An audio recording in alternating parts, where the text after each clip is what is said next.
Welcome to the Ari Hoffman Show on Talk Radio 570 KVI, your home for the politically homeless, streaming live at KVI.com and the KVI app. If you want to be part of the most dangerous show on the airwaves, call or text the Warrior Injury Law Studio line at 206-421-5757. That's 206-421-5757. Coming up this hour, are the Sonics actually coming back to Seattle, or is this more clickbait from certain media outlets? But before we get to any of that, time for your daily dose of adrenaline. You want me to stick this into my heart? Are you f***ing nuts? President Trump is expanding his travel ban to include countries of Mali, Niger, South Sudan, Syria. This comes after the president announced other travel bans earlier this year, as well as other restrictions. Quote, "The restrictions and limitations imposed by the proclamation are necessary to prevent the entry of foreign nationals about whom the United States lacks sufficient information to assess the risks they pose, garner cooperation from foreign governments, enforce our immigration laws, and advance other important foreign policy,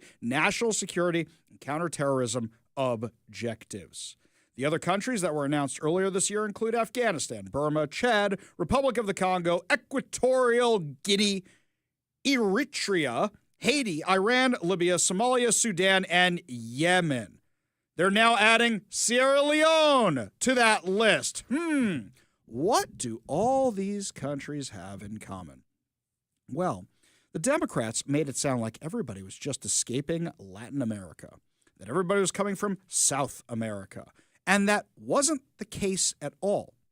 The border was so porous and so wide open that what had happened was anybody could come through from any country, any place, any time, and they knew the southern border was wide open. So that was the easiest way to go. In fact, some of the smarter ones said we're going to go through the northern border because once the crisis started at the southern border, they were pulling resources off the northern border to go to the southern border to pretend like they were actually doing something, or maybe they needed more travel agents for the illegal alien criminals and drug dealers and human traffickers. So a lot of them went through the northern border. But we know it wasn't just people coming from South America. It wasn't just people coming from Mexico. It was people coming from all over the world. And there was no way of vetting these people. President Trump had it right his first term. And in his first term, he had a travel ban. And he said, we don't want people coming from these countries where we don't know who they are. Do you know how hard it is to immigrate to other countries? Do you know how hard it is to get a visa to stay in other countries? I have a friend right now. His wife lives in Sweden, I believe it is. No, Switzerland. They want to go to Switzerland. He wants to go live with his wife in Switzerland, but he has to have a job and he has to get all the paperwork. He's still here while her and the kids are there because it takes so long to get that paperwork. Takes so long. And this is a normal guy with a job at like a tech company. That's how long it takes. We have no way of vetting people from Sierra Leone. We have no way of vetting people from Afghanistan. We can't vet anybody from Syria. Their government's 5 minutes old, being run by an ex-terrorist, and we're not even sure he's ex yet. These are hotspots where we have issues. There's nothing that says you have to let everybody in from everywhere in the world all the time. In fact, we have laws to the contrary. But the Democrats want everybody coming here. Newsflash, guys, we don't have the resources. 83% of the Somalian community in Minneapolis is on some form of welfare. 83%. And that's just one city, just one country. How many more are there that we don't know about? Now, the addition of Sierra Leone is interesting because the case we talked about yesterday where you had the media completely ignore the fact that the guy who attempted to stab two police officers succeeded in stabbing one of them, injuring them pretty badly, sending him to the hospital before he was shot by police officers, that guy was from Sierra Leone, had a Sierra Leone passport. We don't know if he was in this country legally or illegally, but the fact that he was living in a homeless shelter should tell you likely here illegally. And there is nothing in our system to prevent that. In fact, Homeless Inc. appreciates it. Why? Because the more bodies they have, the more funding they get, the more funding they can justify. They want as many illegal aliens, homeless people. They are incentivized to have as many illegal aliens, homeless people they could possibly find, as many drug addicts, as many people who have mental health issues, and they are incentivized to not solve the problem. Because the longer they stay in the system, the more funding they get, the more they can justify their funding. There is no incentive for Homeless Inc. to shut down. Quite the contrary, there's incentive for Homeless Inc. to keep going.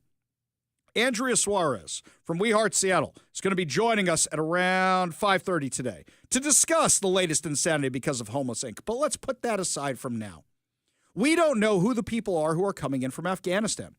Even the ones that we knew about might be dangerous. For example, you remember a guy who drove from Bellingham, Washington to Washington, D.C. to go shoot 2 National Guard members, killing one of them, putting the other one in very, very serious condition in the hospital? We knew who this guy was, and he became radicalized, whether it was there or here, kind of iffy on that, but he became radicalized and he wanted to kill U.S. service members who he allegedly served with. We'll get into that another time. But that's somebody we brought from Afghanistan. That's the second person out of Bellingham we brought to this country and wanted to go kill people on the other side of the country. We don't know who these people are. Now, do you remember what stopped President Trump last time he did this? It was an attorney general named Bob Ferguson. That's right, Turd Ferguson took on the case. He took on the case to fight Trump's travel ban, or as some people were calling it, the Muslim ban. Do you remember who his client was? You need somebody who's affected by this, who's going to sue. So you have a client who has standing to take the case to court. Do you remember who Turd Ferguson's client was? CARE, Council for American Islamic Relations. That's right, for all you who play the drinking game, every time I mention their name, that's a shot. The Council for American Islamic Relations, the unindicted co-conspirators in the largest terror financing trial in U.S. history, the Holy Land Foundation trial. The organization whose founder and head said the October 7th attacks made him happy. The group that was so controversial and so linked to terror that even the Biden administration cut ties with these guys. Somehow they appointed them to their anti-Semitism task force. Sure, let's appoint the anti-Semitic terror-adjacent group to an anti-Semitism task force. That makes perfect sense. Yeah, let's let him inside the White House. Let's let him inside the Biden administration. Yeah, let's just let the terror group inside. I think the Babylon Bee had a headline about that when Mamdani went to visit Trump at the White House. Hamas invades the White House. That's literally what the Biden administration did. They invited them into the building. They invited them into the administration. They put them on the website. These guys have a history of terror ties. They were the ones who were organizing the walkouts of schools. You're going to invite the fox into the henhouse? That's literally what you were doing. So Bob Ferguson was representing them in that case. They honored him at their dinner. They gave him awards. Bob Ferguson is up to his eyeballs with this organization. They are the donors to his campaigns. In fact, for multiple times when he had press conferences, the few press conferences he's actually had, he has people from CARE standing in the background. And the only one who noticed it was me. Why is it that our mainstream media isn't going, that dude's part of a terror group and he's standing behind the governor of Washington? Can anybody explain why that is? We have a useless media. Just like how the media intentionally omitted the fact that the guy who stabbed the officer in Bellevue at the transit center just the other day was from Sierra Leone and was a homeless guy. Why would they leave out that information? Now, there's something else I found fascinating about this ban. President Trump also announced an expansion, which included the Palestinian Authority passport holders to the list of people barred from entering the United States. Now, this I found fascinating because the Palestinian Authority pretends to be the legitimate government of Judea and Samaria. I'm not calling it the West Bank. West of what? Give me a break. So we know that there is a huge amount of terror activity over there. According to the White House fact sheet, it argued that several of the countries targeted suffered from widespread corruption, fraudulent or unreliable civil documents, criminal records, and non-existent birth registration systems, making accurate vetting difficult, if not impossible. The fact sheet also referenced the ongoing war in Gaza and stated that several U.S.-designated terrorist groups operate actively in the West Bank of the Gaza Strip and have murdered American citizens. and added that the recent war likely resulted in compromised vetting and screening abilities. They're being nice and charitable. They've never had good vetting or screening abilities. They've never been a real government. It further claimed that the Palestinian Authority's limited control over parts of the West Bank and Gaza make it difficult for the U.S. officials to reliably assess individuals traveling on PA-issued or PA-endorsed documents. PA passports are most commonly held by Palestinians in Gaza. Sure, let's just let them all in. Where the Palestinian Authority is based, many Palestinians also hold Jordanian passports, complicating how the policy may affect travelers based on what documents they actually use. We don't know who we're letting into this country. Do you really want Hamas in this country? I'm sure they're here already. We've had terror attacks with people who are adjacent to Hamas, with people who are members of Hamas, with people who support Hamas. Do you really want that in this country? You got to ask yourself why Bob Ferguson is so compromised and nobody in the media called it out. Do you remember the interview Turd Ferguson did with the Seattle Times when he was running for governor for his endorsement meeting before they reluctantly but still endorsed him? They asked him a question about the Gaza encampment at the University of Washington. And when they asked him a question about that, he bumbled the answer. Couldn't even say anti-Semitism, wrong. Violence, wrong. Taking over a campus, wrong. Vandalism, wrong. That's all you had to say.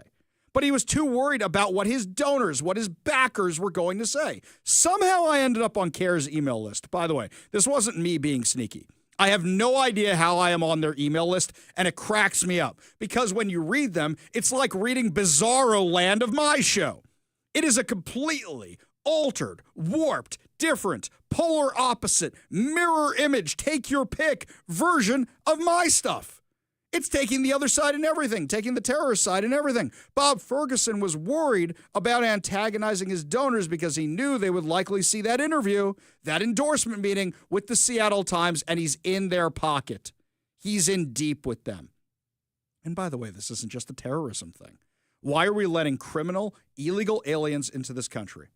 We had the story just last week of a man, a young father from Washington, who was killed by yet another illegal alien trucker who's got a CDL out of California, didn't try to stop and stop traffic, and killed a young father right before Christmas. And then Bob Ferguson's sanctuary policies released him. Well, now the Department of Homeland Security and the Department of Transportation announced that an American was tragically killed due to a Chinese national with a commercial driver's license who failed the English proficiency test after the crash. DHS has now confirmed that the investigators say the crash 54-year-old illegally entered the U.S. from Mexico in 2023. Why isn't the Chinese guy coming right into Washington or California? Why does he have to come in from Mexico in 2023? Because it was easier. On Tuesday, December 9th, Huang rear-ended a tractor-trailer on I-40 going westbound, causing a train reaction that led to the death of one American, Kerry Smith, injuring two others. According to investigators, Huang was distracted by a video on his phone at the time of the crash. Oh, watching videos. Sure. Fortunately, there were no passengers on Huang's bus. His bus at the time of the crash. He had a CDL and he was driving a bus. What was it, last week, the week before, we started getting reports of these guys not just driving trucks, but also driving buses. In fact, there's a local story. I'm trying to figure out how many school bus drivers are now doing this. The U.S. Department of Transportation, Federal Motor Carrier Safety Administration have been working closely with the state of Tennessee during this tragic incident. In 2023, Huang admitted to Border Patrol agents that he had entered the country unlawfully and was a citizen of China. Despite his admission of breaking the law, the Biden administration released him into the country and provided him with both work authorization papers and a Social Security card. Because the Biden administration provided him with work papers, he was able to get a Class B CDL, leading to the deadly multi-vehicle pileup in Tennessee last week. U.S. Homeland Security Secretary Kristi Noem said far too many innocent Americans have been killed by illegal aliens driving semi-trucks and big rigs, and yet sanctuary states around the country have been issuing illegal aliens commercial driver's licenses. The Trump administration is ending this chaos. The brave men and women of ICE are working nonstop to get criminal illegal aliens out of our communities and off our roads. Sean Duffy, U.S. Transportation Secretary, said in a statement, "It's not just that Joe Biden let millions of migrants flood into our country illegally. His administration doled out the documentation these unqualified foreign drivers needed to obtain trucking licenses and operate 40-ton missiles on the highway. That's a great analogy, by the way. The fact that this individual failed a basic English test also calls into question how he even got the license in the first place. Working with Secretary Noem, we will continue the fight to keep you and your family safe on America's roadways. Who gave this guy the license? You notice that entire press release just says he has a CDL. It didn't mention which state gave him the CDL. Was it Washington, Oregon, California, Illinois, New York, Pennsylvania? Which one was it? We know they've all been busted before. Over 58% of New York CDLs that have been issued were issued to people who shouldn't have them in the first place. California got rid of 17,000 of these things. Washington goes, yeah, we maybe have 700, maybe. I don't believe you. When you have the Skyline CDL scandal where you had franchise operations of this driver's school, giving them out basically to anybody who walked through the door, the question is how many people have these things? We didn't vet them then. The Biden administration didn't vet them. Now, you've still got people coming in from other countries, trying to come in here on tourist visas, who knows where else. And if you let them in just being tourists, just traveling, and then they overstay their visa, now you have to go find them. And you can't vet them to begin with. Anybody who's gone through passport control, when they pull up their picture, when they pull up the passport, they are vetting you. What, you think we have information sharing with every country on the planet? You think the Taliban, who are running Afghanistan right now, are sending this is a terrorist here. You may not want to let him into your country. You think China is sharing that information with the U.S.? I know they claim they're sharing that information. You think Syria, whose government is 5 minutes old? You think Lebanon, that doesn't have a government right now, is sharing that information? How about Iran? And yet it's people like Bob Ferguson who fight the Trump administration. Does anybody want to take bets on how long it'll take until Nick Brown decides to sue over this and Bob Ferguson does a whole press conference on this? You want to bet? My guess would be, well, let's see, you got the holidays coming up. So if he doesn't do it next week, my guess is it's going to be right after the first of the year. That's when it's going to happen. And he's going to have Katie Wilson standing behind him and a whole bunch of members of the Seattle City Council and Pramila Jayapal. And they're all going to be back there going, we want terrorists in the U.S. It'll be great because otherwise you're a bunch of racists. Just watch. That's what's going to happen. Nobody can give me a good reason to continue allowing unvetted migrants, tourists, workers into the U.S. Other countries that do this, do you see what they're dealing with right now? Do you see what's happening in Australia, in the UK, in Paris? Paris just had to cancel New Year's. They had to cancel their big New Year's celebration at the Eiffel Tower because they're so worried about radical Islamists. You want that happening here? That's what you get with unchecked illegal immigration. That's what you get with unchecked legal immigration. That's what you get when you just open the doors and say, anybody who wants to come can come here. President Trump did the exact right thing. I challenge anybody on the left to give me a call and tell me why we shouldn't be doing this. 206-421-5757. That's 206-421-5757. When we come back, I can't believe this is in the news again, but yet I so can because every time it gets the clickbait. Are the Sonics coming back to Seattle? NBA may have hinted that they are, or did they? Tell you what's going on when we come back. You're listening to the Ari Hoffman Show on Talk Radio 570 KVI.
I can't believe this might actually happen. The Sonics might actually be coming back to Seattle. This is the most real news I have ever seen about this. Whereas always before it was, oh, somebody asked the commissioner of the NBA about the Sonics, and he said, we love Seattle. Or he said, I love coffee. Or he said, I like Jimi Hendrix. Oh, does that mean the Sonics are coming back? That's what it always is. This is the first time I would say there is real news, but it doesn't mean they're coming back. Once again, this is a whole, are they? Are they not? Do you know how many hurdles you have to get through? All right, let's walk this through the New York Times version of this story so you don't get too excited. Now, for those of you who don't live here, the Sonics left in 2008 because nobody went to their games, and Howard Schultz saw an opportunity to make money by moving the team to Oklahoma City. That's what happened. I know everybody, Sonics Gate, oh my God. Guess what? You people didn't show up for the games. Key Arena was falling apart. That's what happened. Ownership sucked. You guys had Major League pulled on you. That's right. Owner wanted to move the team, and nobody showed up here to justify the team still being here. That's what happened. Sorry. Hate to break it to you. Outsider's perspective. Well, according to the New York Times, NBA Commissioner Adam Silver said the league would decide in 2026 whether to add 2 teams, and if it happens, Las Vegas and Seattle are the most likely expansion cities. There's a lot of ifs in that there. Number one, you have to have all the ownership decide if they want to split $11 billion in revenue with more owners. You always have to add 2 teams, otherwise they're uneven. And he said Las Vegas and Seattle are the most likely cities. That doesn't mean it's happening. There was some drama, by the way, with the group that built Climate Pledge Arena, still the dumbest name in sports. The group that built that thing at the time were not so big on sharing a stadium with the NBA. They didn't even seem to really be wanting to share it with the WNBA, but they figured there's not that many people at games. How much can they really mess the place up? Now it seems like that may have been resolved. Odds are they'd probably play at Climate Pledge Arena, which used to be Key Arena. Basically, the only thing similar is the roof, which is where now you have the Torrent, which is the girls' hockey team, the Kraken, the real hockey team most of the time, and the WNBA Storm playing there. So Silver was speaking ahead of the NBA Cup Championship in Las Vegas and said the league had looked into several markets for expansion, including Vegas and Seattle, and clarified to The Athletic after his news conference that those 2 American cities are the ones upon which the league is most focused. The league, almost surely based on Silver's comments and math, would add 2 new markets if it were to add any, which means if there is NBA expansion, it would likely reach both Las Vegas and Seattle. If there is expansion. First, you have a whole bunch of owners that need to sign off on becoming less rich. That's a big hurdle to overcome. Then, when you want to move a team to a city, you start saying, who's going to be our corporate sponsors? How did we do on corporate sponsorship beforehand? Wait, you mean Amazon might be moving out of Washington? Wait, you mean Microsoft might be moving out of Washington? Wait, you mean Boeing might be moving out of Washington? And then you get hit with the reality of if all these companies go, who are your sponsors? At the end of the day, fans is great. And they buy T-shirts, and they buy hot dogs, and they buy all that stuff, and they subscribe to your TV channel. But if you don't have the corporate sponsorship for the advertising, for the jerseys, for the uniforms, for the merch, and you don't have all that, guess what? You don't have a team anymore. Also, is your population growing or is your population shrinking? And as we have analyzed before, Washington is now having an exodus of people from here because the jobs are leaving and the taxes are going so high. Here's something else. This is going to happen in 2026. So they'll probably discuss it once the season's over. So once that happens, then they'll start discussing whether or not they should have an expansion team, 2 expansion teams, 4 expansion teams. They'll have the owners' meetings. They'll have the draft. They'll have all that exciting stuff. But then the question becomes, all right, let's do an analysis. Wait a second. They want to pass a high earner tax on all the salaries of a new expansion team because they're passing a high earner tax on everything in Washington? If the NBA chooses not to have an expansion team here, it's going to be because of all that. That is from my very rudimentary analysis of this situation. That's before we even get into the crime. Yeah, can you imagine this? Man on the way to the Sonics game is arrested for punching a bus driver. Oh, we know the Sonics fans wouldn't do that. It would be one of our unsheltered neighbors who's wearing a Sonics jersey from 30 years ago, right? Yeah, this actually happened, by the way. Seattle police officers arrested a 25-year-old man for punching a Sound Transit bus driver in downtown Seattle last night. At about 10:50 p.m., patrol officers respond to reports of a transit driver being assaulted near 3rd Avenue and Stewart Street. There, officers found the 64-year-old victim shaking with facial injuries. Wait. I thought after a Metro driver was killed, we were going to be fixing the security on the buses. Looks like no. After all these assaults, after assaults spiked on all these transit operators, I thought we were going to be fixing it. Looks like no. Police determined the suspect attempted to get onto the Metro coach, yet the driver refused him entry, activating the barrier in the passenger seating area as he recognized the man for causing disturbances on other buses previously. The suspect became agitated, punched the driver in the face. He walked off the bus, posturing at the victim, then got back on the bus and punched the victim again. The suspect then walked away from the area on 3rd Avenue. So, I assume this person, if a bus driver recognized him from his route, I assume this person has an extensive criminal history. You want to take bets on what we're going to find out? Okay. Is it going to be A, prolific offender, B, homeless person, C, drug addict, D, illegal alien, E, mental health issues, or all of the above? Text your answer to 206-421-5757. That's 206-421-5757. Police quickly found the suspect matching the RTCC photographs near 3rd Avenue and Columbia Street. Multiple people on the bus reported having witnessed the assault. Officers arrested the suspect for assault in the 3rd degree, booked him into the King County Jail. Now, it doesn't have any information on the suspect at all. So my question is, why didn't they release the information on the suspect? We're going to have to reach out to our friends at the King County Prosecutor's Office and ask them about the suspect, because I am sure we are going to find out he's a prolific offender, and that he's a drug addict, and that he's homeless, and that he has mental health issues, with an option on being an illegal alien as well. Lots more to discuss as the show continues, my friends. When we come back, speaking of all this insane crime, looks like D.C. was cooking the books on their crime stats to make it look safer. You think Washington, you think Seattle, you think King County were doing the same thing? We'll analyze when we come back. You're listening to the Ari Hoffman Show on Talk Radio 570 KBI.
Turns out Washington, D.C. Police Chief Pamela Smith has been manipulating crime data in order to maintain the appearance of low crime in the nation's capital, according to a new report from the House Oversight Committee.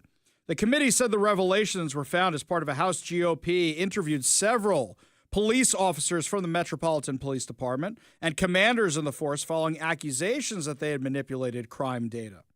And after there were reports of manipulation of the crime data, the House Oversight Committee conducted 8 transcribed interviews with the 7 acting, one suspended commander, which revealed that there are clear pressures placed on MPD personnel to lower the classifications of crime to prevent the public perception of low crime in the district.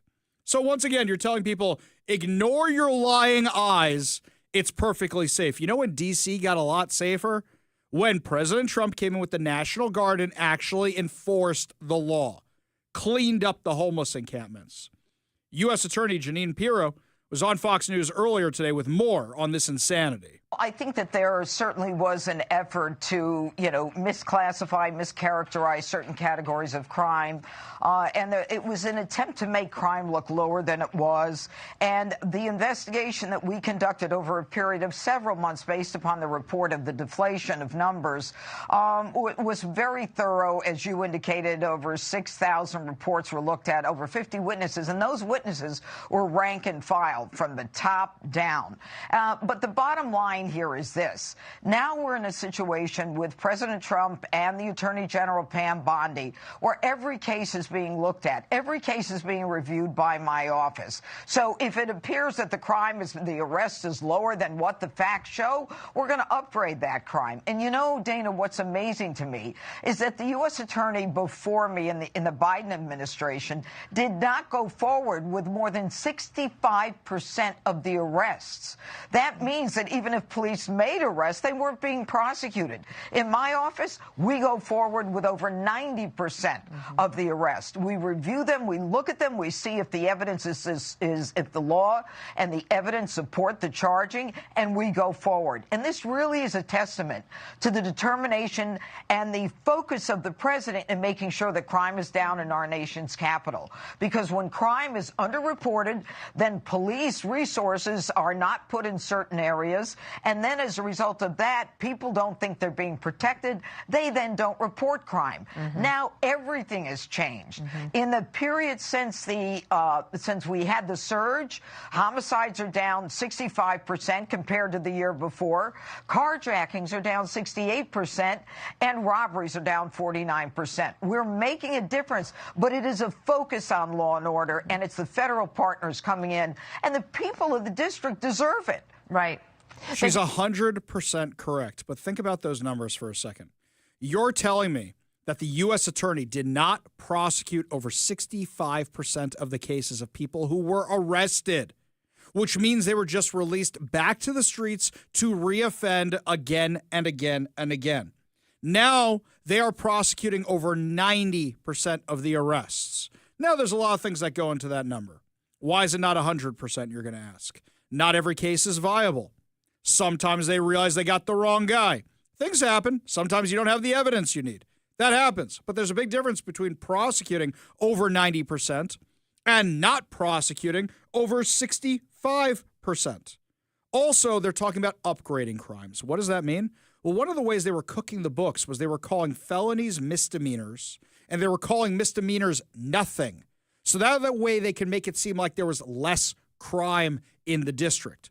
So basically, a homicide? Oh, no, we'll just downgrade that to a traffic ticket. Yeah, that's the kind of stuff they were doing in the district. And when you do that, the perception is, wait a minute, the crime stats say there's nothing going on here. You want to bet that's happening in Seattle? You want to bet that's happening in King County? You want to bet that's happening in Tacoma? You want to bet that's happening in Washington? I'll put money on it. Because every time I see those crime stats, I go, there is no way. Crime is down in Seattle when I see more homeless encampments than ever before. They also said they weren't reporting crimes. So basically, felonies get downgraded to misdemeanors. Misdemeanors don't even go into the system. That's how they were doing this. Basically, only high-profile stuff was staying in the felony category. The other stuff, let's just downgrade it. Let's just get rid of it. It's insane. It's absolutely insane. And D.C. is the capital of our country and the capital of corruption and bureaucracy. Their Homeless Inc. is scrambling. They were some of the ones yelling the loudest about President Trump coming in and cleaning up the city. Why? Because they get the funding for every person who's out there on the streets. The Housing and Urban Development Secretary, Scott Turner, said this earlier today. My ultimate hope is that every son and daughter of the Lord can fulfill their God-given potential. That's my true hope. And on the way to that hope, part of the work is looking at it from a holistic standpoint, putting the axe head to the root. What is the cause of your homelessness? I read a statistic that said 51% of people that were surveyed said that they are in a homelessness situation because of drug addiction. 49% said they're in a homelessness situation, if you will, because of mental illness. And so because we know these things, we cannot continue to run the same plays that we've been running, like just housing people. We have to not only house them, but to understand what the root cause is, treat the root cause, right? Bring transformation, and then to help them to live a life of self-sustainability. That's compassionate common sense. I'm not interested in just creating or warehousing, if you will, and building a homelessness complex, industrial complex. What I am interested in is seeing people, 1 by 1, 2 by 2, 10 by 10, be treated and transformed, and then to live a life of self-sustainability. That's my real hope. And what this shows me, and other places that I've been, but this in particular, Helping Up Mission, what this shows me is that when we have a made-up mind, and when we lay our life down for our brothers and our sisters, and we consider the interests of others more important than our own, when we deal with the whole person, mentally, physically, spiritually, I believe miracles can happen. Thank you to the Discovery Institute and Jonathan Cho for clipping that one for us. Somebody from the Discovery Institute was at that event earlier today where he basically declared war on Homeless Inc. And he said, we're not putting up with this anymore. We want to treat people. We want to get them off the streets, but we want them in treatment. We don't just want to warehouse them. We don't just want to make sure that they have a roof over their head while they do drugs inside. We want to make sure they get treatment. We want to make sure they live a life of self-sustainability. How refreshing to actually deal with the root causes of homelessness. Something that's never going to happen under a Katie Wilson administration here in Seattle. Something that's never going to happen under a Bob Ferguson administration here in Washington. Something that's never going to happen under any blue city because they realize Homeless Inc. has the grift and keeps them in power. And if you say you're going to actually treat this stuff, if you say you're actually going to address this stuff, they call you a racist. I love that over on the text line when I asked earlier if the guy who was assaulting the bus driver was a prolific offender, or did he have mental health issues, or was he homeless, or was he a drug addict, or was he an illegal alien? Unanimously on the text line, every single text we got said all of the above. Also, it seems like you guys are pretty pessimistic on the Seattle Supersonics coming back to town, which I understand why, because you've got the same skepticism I do. And here's something else. Most of you believe that if they do come back, you're not going to be able to afford the tickets. Those tickets for those hockey games, they ain't cheap. Those tickets for the football games, they ain't cheap. What do you think this team that's been missing for a couple decades now, what do you think that's going to cost? Lots more to discuss as the show continues. You want to know what costs a lot of money? They're spending money, taxpayer money, on safe spaces for furries at college campuses. I kid you not. Tell you what this is all about when we come back. You're listening to the Ari Hoffman Show on Talk Radio 570 KVI.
I can't believe I'm even going to read this next story to you because it's so insane.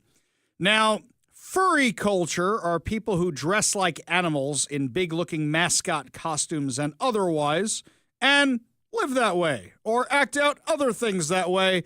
And since you have kids in the back seat who aren't quite on winter break yet, we're going to end it right there. We're not going to get into the discussion more than that. There's a disturbing episode of Entourage about it. Anyway, according to Fox News, the student government at a New York college has approved a new furry club on campus, joining a growing number of such student groups at colleges and universities across the country. I thought it was bad when they were pretending to play Quidditch and acting like it was a real game. I thought it was bad when they had sorcery. I thought it was bad, and I say this as a Star Wars fan, when they had Jedi training. I thought it was bad when they had lightsaber fighting. Hey, at least that's kind of the fencing team. I don't know. Maybe, sort of. But now you've got this, and this isn't being the school's mascot.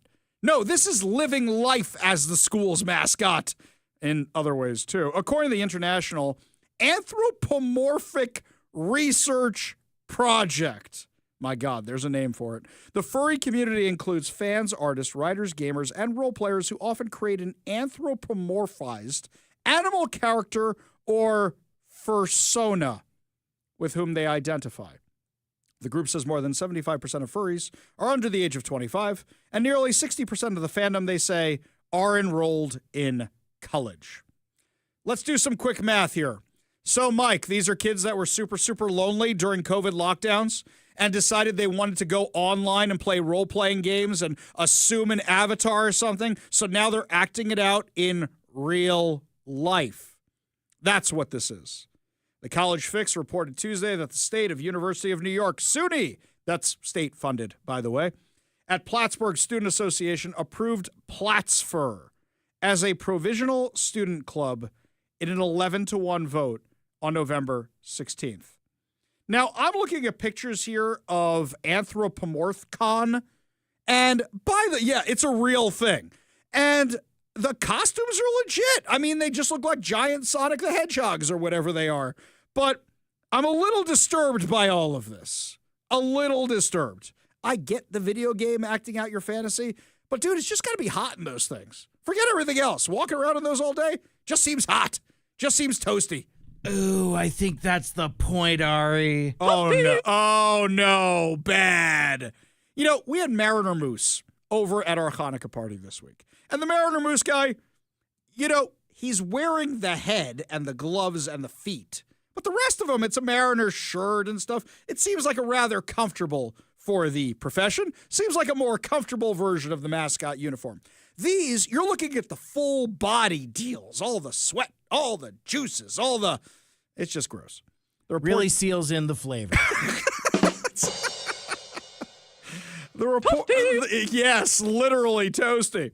The report stated furry student groups have become more common over the past few years, with new clubs appearing at universities nationwide, reflecting the subculture's growing popularity with the college students. Now, Mike, maybe this isn't a bad thing. The video game kids are out of the basement. At least they're acting with people. As Bender says in The Breakfast Club, demented and sad, but social, right? That's kind of what this is. Are we happy they're out in the real world, but are they actually out in the real world? If you run along, guys, there's not going to be magical coins everywhere for you to grab. And if you get hit, they're not going to go flying everywhere unless you throw them out of your pockets. And besides, what kid carries cash or coins anymore? Not enough bronze around to make the pennies anymore either. Plattsfur was pitched as a safe space for furries to socialize and create content around a joint interest, and currently has 17 members. You know, maybe we just need a limit on how many people can join these stupid clubs. I know that when I wanted to help start Jewish culture clubs on campus, you needed a minimum number of people to sign up for that. Maybe that's just the solution. Why is government funding going towards this? And yes, government funding does go towards this when you're an official student club.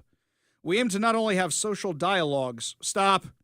How are you having the dialogues inside the giant helmets?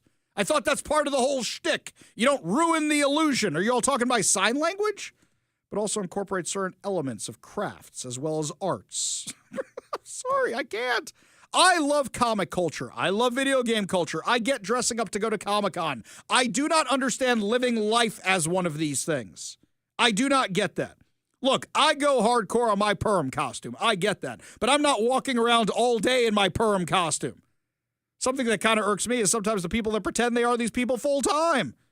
It's okay. You know what? I may be in the wrong here. You disagree with me and you think this is worthwhile? Give me a call or a text at 206-421-5757. That's 206-421-5757. Lots more to discuss as the show continues, my friends. A GOP congressman is calling it a career. Are we about to lose one of the few Republican seats here in Washington? And how is that going to affect the midterms? You're listening to the Ari Hoffman Show on Talk Radio 570 KVI.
Welcome to the Ari Hoffman Show on Talk Radio 570 KVI, your home for the politically homeless, streaming live at KVI.com and the KVI app. If you want to be part of the most dangerous show on the airwaves, call or text the Warrior Injury Law Studio line at 206-421-5757. That's 206-421-5757.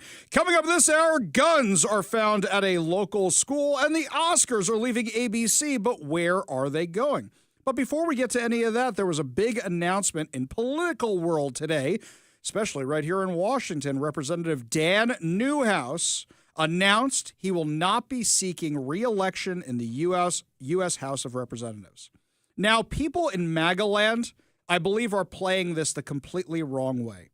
Yes, Dan Newhouse was one of the 10 Republicans who voted to impeach President Trump. I disagreed with that decision. However, aside from that, he's pretty good on Republican issues from his voting record and the stuff he's championed. And also for us here in Washington, he was one of the people who championed keeping the Snake River dams, keeping the hydroelectric dams, so we wouldn't turn into California with blackout issues and power supply issues. I know people are saying, oh, he's gone. Thank God that rhino is gone. But I'm going to tell you something, guys. He's a very nice guy. I disagreed with that thing, and you don't agree with any politician on anything 100%. And him and Trump have mended things in the years since. So can we move off of that and now focus on the fact that we're giving up a Republican seat in Washington and there aren't that many to begin with? Joining us now to analyze this big announcement, the senior political reporter for our sister station, Northwest News Radio. Hey, the one I and identify only. as a correspondent. Thank you. I'm sorry. I don't want to mislabel you with your title. So he identifies as a correspondent, Jeff Pogula. Jeff, what was your reaction about hearing this? Here's how it went down for me. I wake up early in the morning. Kelly gets off. She goes to work much earlier than I do. She's getting up, getting ready, and I'm like, I grab the phone, check, see what's going on. Holy crap, Dan Newhouse is retiring. So what's the first thing I do? Yes. I text him and his staff saying, okay, can I get you on for an interview and all of that? And I talked to him a little bit later on in the day, and we'll get to that in a minute. But then I told Kelly, I got to get in. Dan Newhouse, we got a retirement from Congress. Time for me to go. It's time for the senior political correspondent to get to the political correspondent cave. Indeed. Exactly. Okay. You know what? Do you have one of your bobbleheads? Do they open up, you push a button, you slide down a pole, you get to the Politicar, and you just head on in? Is that how it works in your house? Yes, no? You know what? When we build our dream home, I will ensure that there's not a man cave, but a politicave. I want the Politicave, and I want the Politicar. That is what I want. I don't think Kelly would approve of any of that, but you're the married guy. I'm not yet married, so you would have better advice on that than I would. Yeah, it's never going to happen. Okay, so tell us what happened after that. Well, obviously, there's a lot of people who are interested in this because the margin of error, or I should say the margin of victory for Republicans, they have a slim majority in the U.S. House of Representatives. So this is going to be an open seat in the midterms next year. Having grown up and started my career in covering politics in the 4th Congressional District in Eastern Washington, I will tell you there is no way a Democrat will get elected in that district. Even in a midterm year in which it is supposed to be a Democratic wave. At least we're about a year out. I mean, the tea leaves are looking that direction. A lot can change since then. Sure. But hang on. Quick question before this, okay? I just want to analyze this for a second. Nobody really thought Marie Gluesenkamp-Perez was going to win. I know it's more of a purple district, but people said, oh, it's going to go Republican. Is it that kind of district, or is it heavy? No, it is a much different district. Mm-hmm. The 3rd Congressional District down in southeast or southwest Washington, suburb of Portland. Mm-hmm. So you have the Portland influence in that district.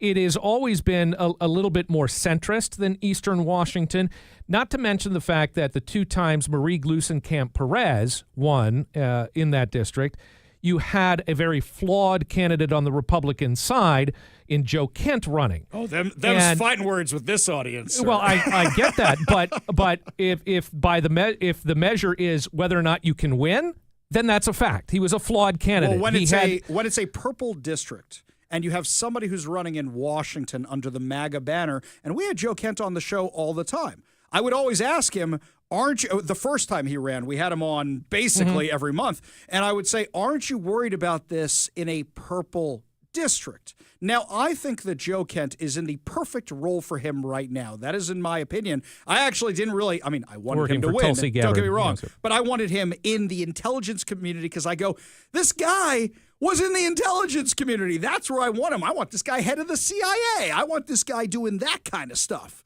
Continue, please. But yes, it's a very different district. There is no real urban center to the district or even just outside the district that influences the 4th Congressional. It encompasses Yakima, Wenatchee, part of Wenatchee, Tri-Cities, that sort of thing. Very farming, much a farming community, very rural, and Dan Newhouse himself is a farmer, and he had experience when he first ran. He was a state legislator. He was director of the State Department of Agriculture. Interestingly enough, under Christine Gregoire. So he has a bipartisan streak, and he's always had that even before he went into Congress.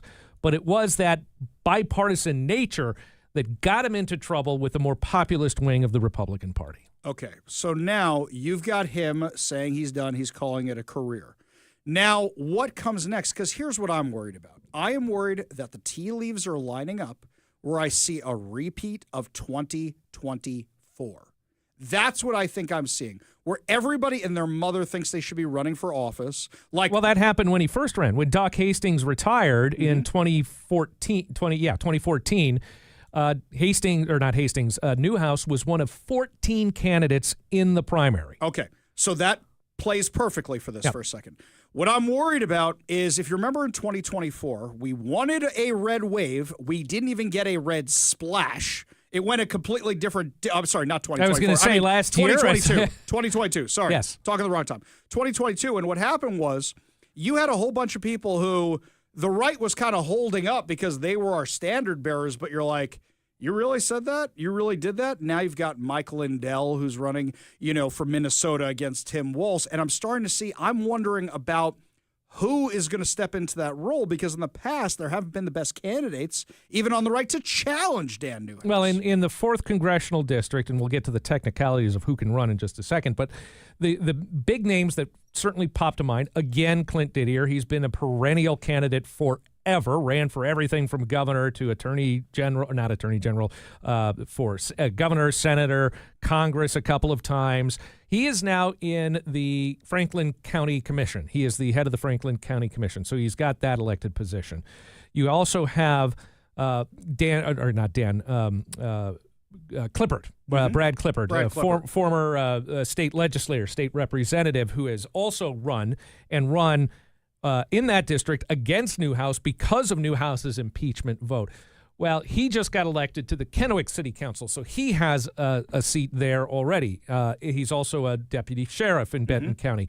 You have Jared Sessler. I assume he's going to run again, another perennial candidate who has run for everything under the sun in the district and across the state. So you have a few of those. If you look at the state lawmakers, though, you have Senator Matt Benke. He is probably the first that comes to mind, 8th Legislative District, which is in the 4th Congressional District. Yeah. But the downside to that is, should he decide to run, he's got the legislative session coming up in just a couple of weeks. That's 60 days. And by law, you can't, by state law, might be a little bit different if he's running for federal office.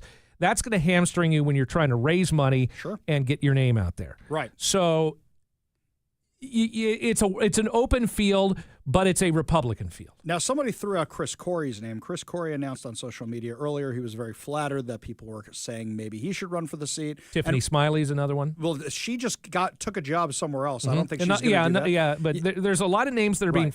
Keep in mind, this is only 12 hours old. Not even. Yeah. Not even at this point. So it's people are talking about this, that, and the other, he, she, everything. And no one's thinking to ask these people yet, or at least have not had time to ask them if they're interested in the job. So Chris Corey announced on social media, no thank you, I'm very happy where I am. Now, we love Chris Corey on the show here. He's a good friend of the show. We love having him on. But let's talk about Dan Newhouse for a second. If you had you've been covering his career from the beginning. I covered his first campaign. Right. So if you had to sum up the biggest achievements of his career, what would you say they are? I think you mentioned one, the dams, the 4 lower Snake River dams in eastern Washington. That's a big issue in the 4th Congressional District. Now, you and I can disagree whether or not that's a done deal because it's shifted one way or the other depending on the occupant of the White House. Right. It's a done deal based on who's controlling the federal government. Exactly. Yes. So, as Newhouse said about running for office again sometime in the future, never say never. But that's big. He was also a tireless advocate for agriculture issues. Yeah. Because as we said at the outset, the 4th District is very much ag heavy. That is, I don't want to speak out of turn, but presumably the biggest industry in the 4th Congressional District. It's also got Hanford. So fighting for the Hanford budget, the cleanup of the most contaminated site outside the former Soviet Union. He's been fighting for that as well. You can't get superhero powers by walking on around Hanford or anything like that? Well, if that's the case, I would be Superman. Wait a second. Then you would have rights to have the Politicave and the Politicar. Because you went to Hanford so much you fell into a vat of radioactivity. Wait. I was born to a Hanford Wait a second. worker. You and I argue politics a lot. Hang on a second. Does this mean you're my arch enemy who fell into a vat of toxic waste because I drive a Batmobile? I think that's what it is. Jeff, you were on a call with him earlier today, and you were talking to him. Did he say why he's retiring? Was there any specific reason? There wasn't any specific reason, but he did say this. It's not been an overnight decision. This is something I've been considering. And then asked, to dive a little deeper, he went on to expand. When I left the farm to come to Congress, one of my, I guess you could say, struggles was that my son had come back to the farm and I would not be there to farm alongside him and work together, father and son kind of relationship. So, yeah, I'm looking forward to spending more time on the farm. Absolutely. It's something that I truly enjoy. His family runs an 850-acre farm just outside of Sunnyside, which is a suburb of Yakima. Gotcha. So there's nobody speculating that, hey, maybe he was worried he was going to lose when you take the Republican-heavy district, when you take the good work he's done, when you take his bipartisan approval. It's not that kind of thing. It not just that seems I've to be, heard, right. and there were questions asked about that today, and any candidate is, or now someone who's not going to be a candidate is not going to admit to that typically. Sure. But he's been in Congress for 12 years. Well, 11 years. It'll be 12 by the time he's done with his current term. That's 6 terms. That's a pretty long tenured congressman. And that's a lot. And he's 70 years old. Right. I was going to say, you keep going that far, and all of a sudden you start wondering about other things. Now, did he... Not to mention the fact that he lost his wife while he was serving in Congress, got remarried while he was serving in Congress. He mentioned that he wants to farm with his son. So when he says he wants to, as it were, spend more time with his family, I would tend to trust him. Right. Everybody kind of believes that. Now, I heard you at your desk interviewing him on that call today. You asked a very interesting question. Tell the audience what you asked. How has politics in Congress and within the Republican Party, for the most part, because he's a member of the GOP, changed since he was first elected? Because he was elected before Trump came to power. This is what he had to say. A lot of people are thinking that, Congress is dysfunctional. We can't get anything done. It's very divided, very, very partisan. And I try to remind people that it has always been very difficult to get anything done in Washington, D.C. That was the way our forefathers set up the system that we have. It's difficult to make laws, as it should be. But things have changed. I think Congress reflects our country. And our country shows some true division, and I think Congress accurately reflects that division. That's a very political way of saying the country is divided. Mm-hmm. You and I can argue over why the country is divided, how long it's been divided for, but there's no debating that it is. And anybody who got excited about the 2024 results, I was saying that night at the election night party, Mike, check me on this. I said, look, we won nationally, but we didn't win big in the House. We didn't win big in the Senate, and we lost big in Washington. We, meaning me, I'm not looping Jeff in with my category there. But I am saying is that this is something that to deny it is untrue. To deny it would be lying. We are a divided country. We are a very, very blue state. And when the Democrats even say, oh, well, Republicans control all the branches of power, that's not true. They have enough to stand in the way and be the opposition, especially when you have something like the filibuster. Yeah, and that's something that Republicans in the Senate, at least the leadership there, tends to be very institutionalist, and they don't want to get rid of the filibuster or the blue slip process, but that's a different discussion for a different day entirely. Congressman Newhouse, though, since the beginning, he was always a very kind of, as you heard, soft-spoken, wasn't a bombastic congressman. He's not a Jim Jordan, as it were. Not, We like Jim Jordan. Very different style. Yes, very different styles. And that doesn't necessarily work in American politics these days. If you look at Congress, and specifically if you look at the Republican conference, in the House, the majority of House Republicans have been elected after President Trump was first elected in 2016. Mm-hmm. So there are more Trump Republicans, ostensibly, than there are mainstream or establishment Republicans, if you want to describe them that way. And that makes it a little bit more difficult for someone like Newhouse, who came in beforehand and is more of a moderate and more of a mainstream Republican, to get his agenda passed. Would you say that maybe the people who aren't as bombastic and the people who aren't on social media all the time have a better time getting things actually done because they're not out there picking the fights, and therefore they have an arch enemy to rise against them and fight it? And maybe one of the reasons he was successful in the things he advocated for was because he stayed out of the spotlight. Well, and it's interesting you asked that, and makes me regret not pulling this soundbite that he gave me a little bit earlier today. He said, in Congress, still, you can get a lot done if you don't care who gets the credit. Ah, that goes back to our favorite TV show. If you want to reform Social Security, all you got to do is not take credit for it from the Bartlett White House, and you might actually be able to reform Social Security. Jeff Pogel, before we let you go, what's coming up on the Politicast this week? Well, obviously, we're going to be talking about this. And, we're going to have more of our lengthy conversation that we had with Congressman Dan Newhouse on the Politicast this weekend. We're also going to be talking about this unique kind of maneuver that the Trump administration did with Pete Serrano. And he is going to be staying as head of the U.S. Attorney's Office in the Eastern District of Washington.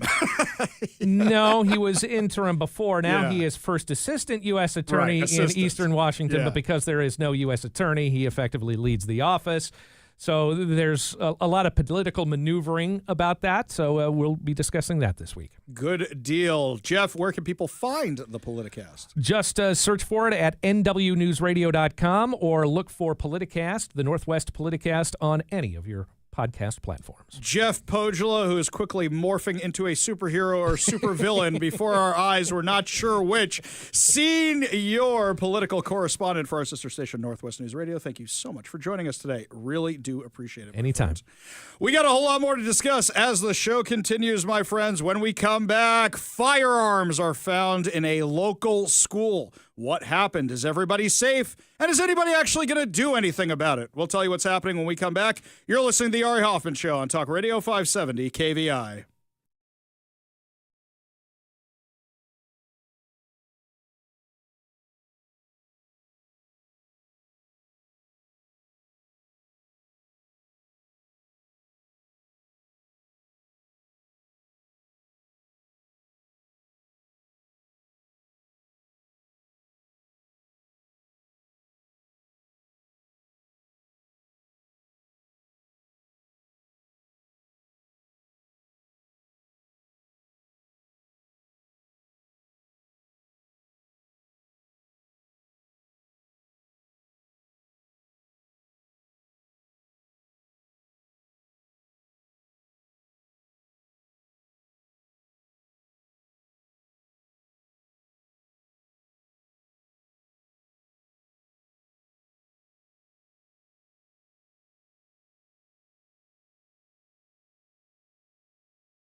3 students were detained today after being connected to a weapons report at Evergreen High School.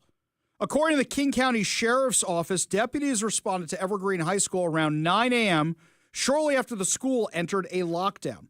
3 students were detained at the scene. 2 are being sent to a juvenile facility, while 1 is being released back to the school. Authorities located 2 weapons, but no injuries were reported. The school remained on lockdown for quite some time, but now they're out of school. Wow, there's almost no information in that whatsoever. That is the sum total of what we know, because around here, if it's juvenile suspects, they tell you very, very little.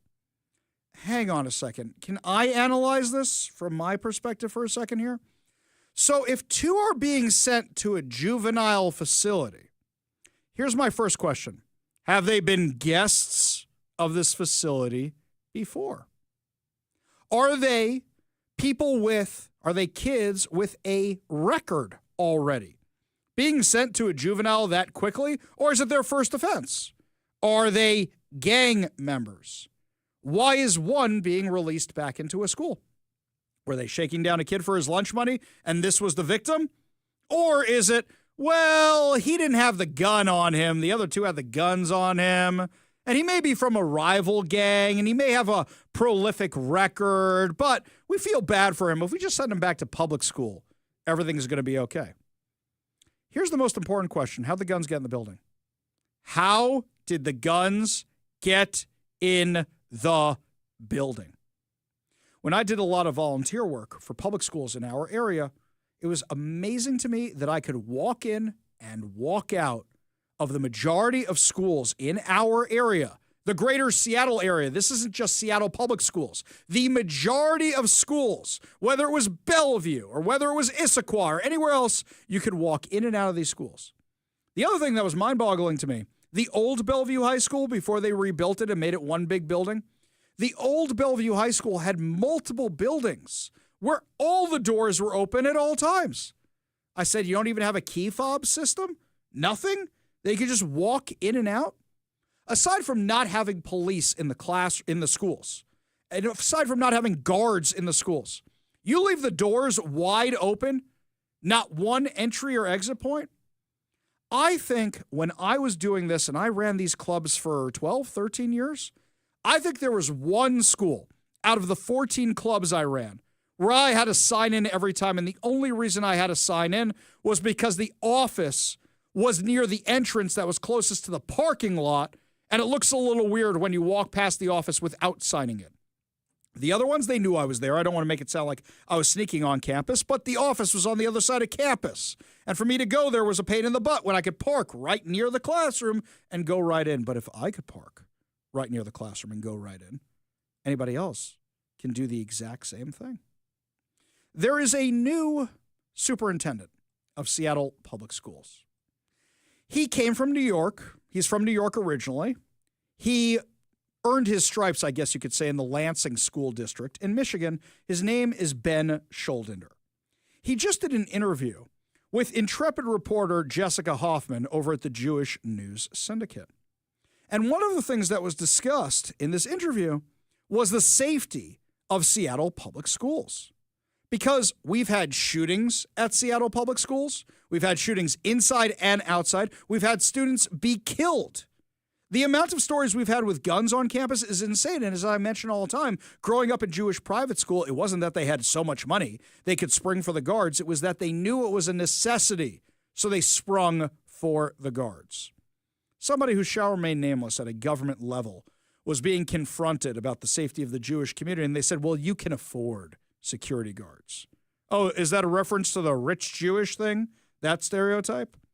Well, Lansing, during the interview with JNS, said the schools in Lansing had secure vestibules, had bullet-resistant film. We have fences, we have cameras, we have metal detectors. Instead of police officers in the schools, the district has public safety officers who are trained. The nice thing about having your own officers is they work for the district.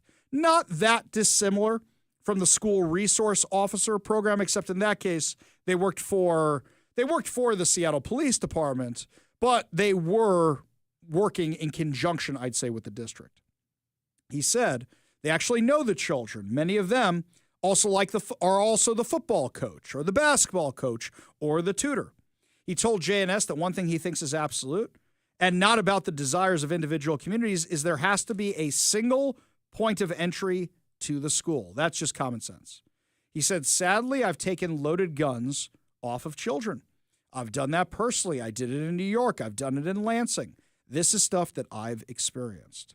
Keeping school safe is about more than locking doors. It must also be practical. He said, we have to really make sure we are not putting up extra burdens on our children. JNS asked him about the proposed state law, Initiative IL 26638, that would bar biological males from competing with and against females in athletic competitions. He said, I hate to punt on this. I would want to actually understand what the initiative is and what the question is. The question is, should boys be participating in girls' sports? You know, dude, you and I were on the same page about the public safety stuff until this. Quote, I think the whole purpose of a school district is for kids to feel safe and feel that they can participate. So depending on what that means in individual situations, I think it's a difficult one. I am supportive of our children feeling safe and being able to participate as freely as they feel comfortable doing so. Wait a second. Now you got a problem here. So what if you want a boy who identifies as a girl to be able to feel safe competing in the girls' league, but you also want the girl who is a girl playing in girls' sports to feel safe changing in the girls' locker room? How do you square that circle? He said that's true for all things, and we really have to make sure we are not putting up extra burdens on our children. Are you saying banning boys from girls' sports is an extra burden? Schuldner turned to Redmond, the Seattle district's chief of staff, who was in on this meeting, and asked about the district police. Our policy is policy. He said, our policy is that we're supportive of trans students, and we've held that position, she said. She added that Chris Reichdahl, the state's public instruction superintendent, has asked us to follow his lead in terms of anything. Okay, what's the point of having a superintendent of Seattle Public Schools? What's the point? You could just have the individual schools report to creepy Chris Reichdahl there in Olympia. Or better yet, what's the point of having Chris Reichdahl? Why isn't the district in Seattle making the decision for what's right in the district in Seattle and the district in Issaquah making the decision for what's right for them in Bellevue and Eastern Washington and Vancouver, Washington? Why do this? Why have a superintendent in the first place if everybody's just going to follow his lead? So basically what you're saying, what this person who's been there longer, because don't forget, Schuldner is the one who inherited this job, or rather, he's the one who just got picked for this job. He's new. He's coming into it. But the staff, the bureaucrats that have been there before him, we just do what Reichdahl says.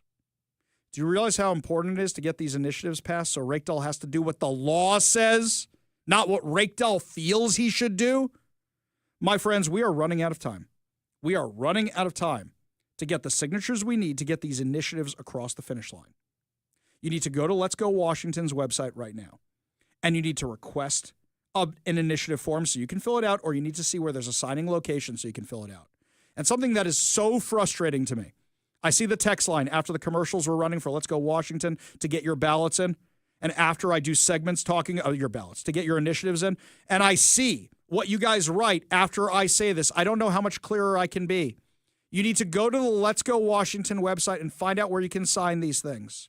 The Let's Go Washington website has all the information you need. You need to find out where you can sign these things. You need to find out how you get yours back.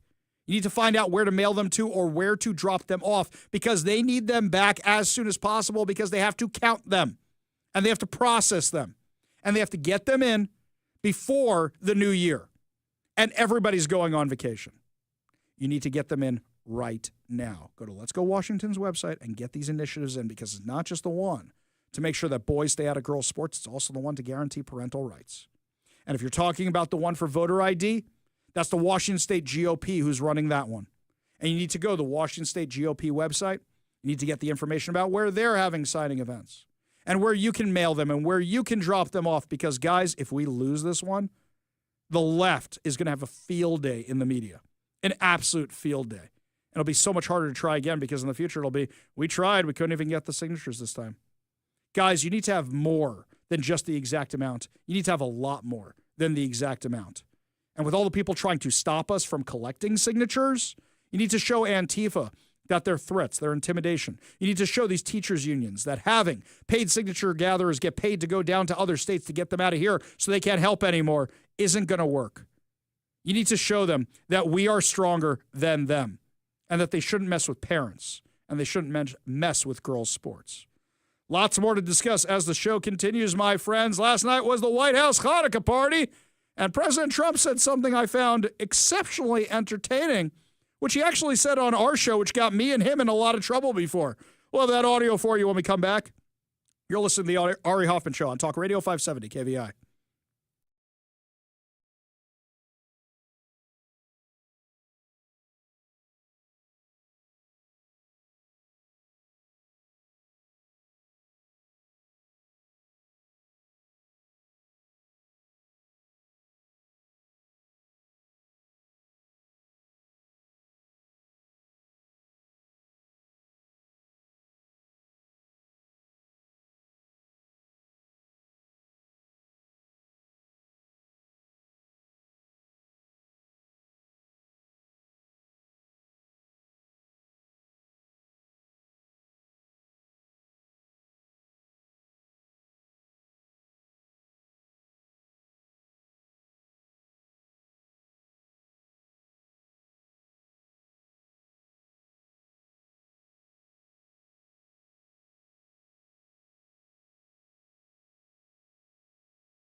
Welcome back to the Ari Hoffman Show. Just a reminder, download the KVI app because we're having an exclusive ticket giveaway to see Toto with Christopher Cross and the Romantics August 18th at the White River Amphitheater.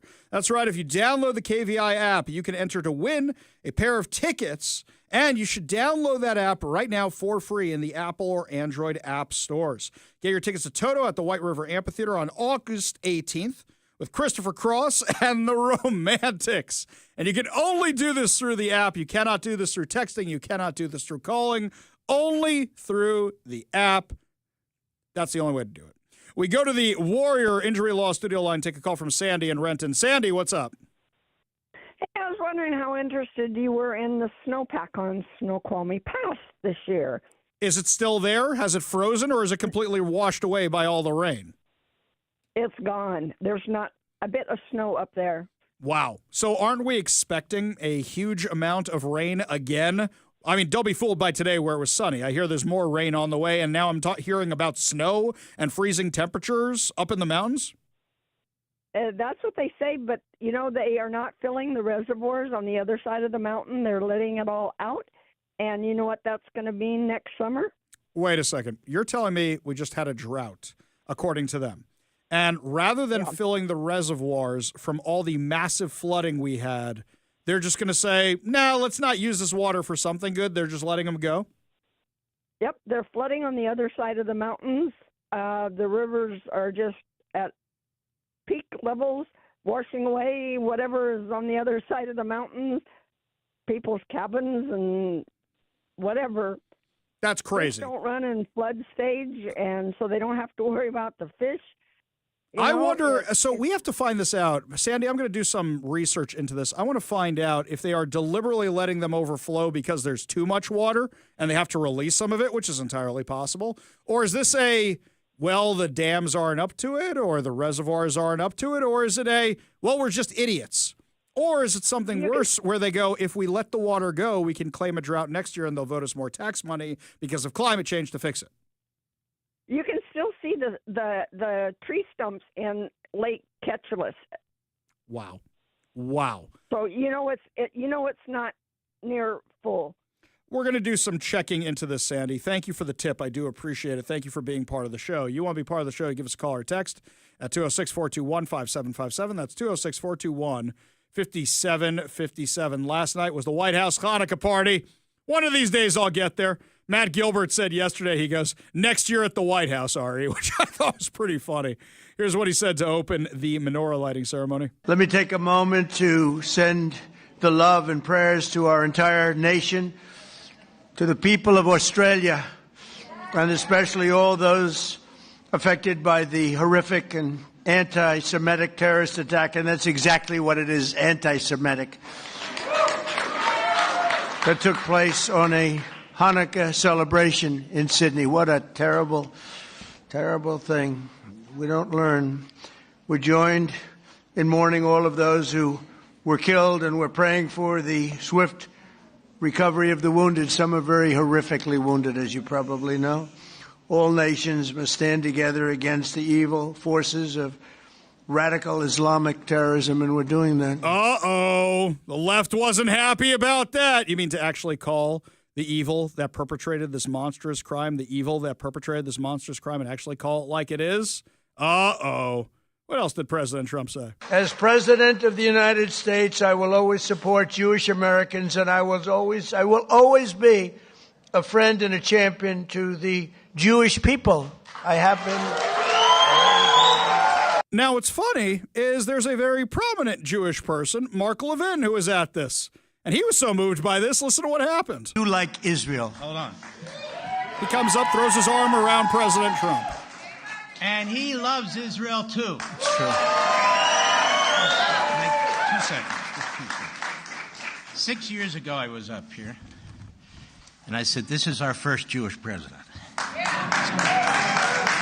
It's true. Now he's the first Jewish president to serve two not consecutive presidencies. We thank you for everything. That's right. Bad things happened on the second one. Namely, the election was rigged. And we found out, and you see that happening. But and you are the greatest president. Thank you very much. And God bless you. I miss you. I miss you. Now, he also said something else, and as soon as I heard this, I go, wait a minute, this sounds familiar. And I will say, if you go back 10, 12, 15 years ago at the most, the strongest lobby in Washington was the Jewish lobby. It was Israel.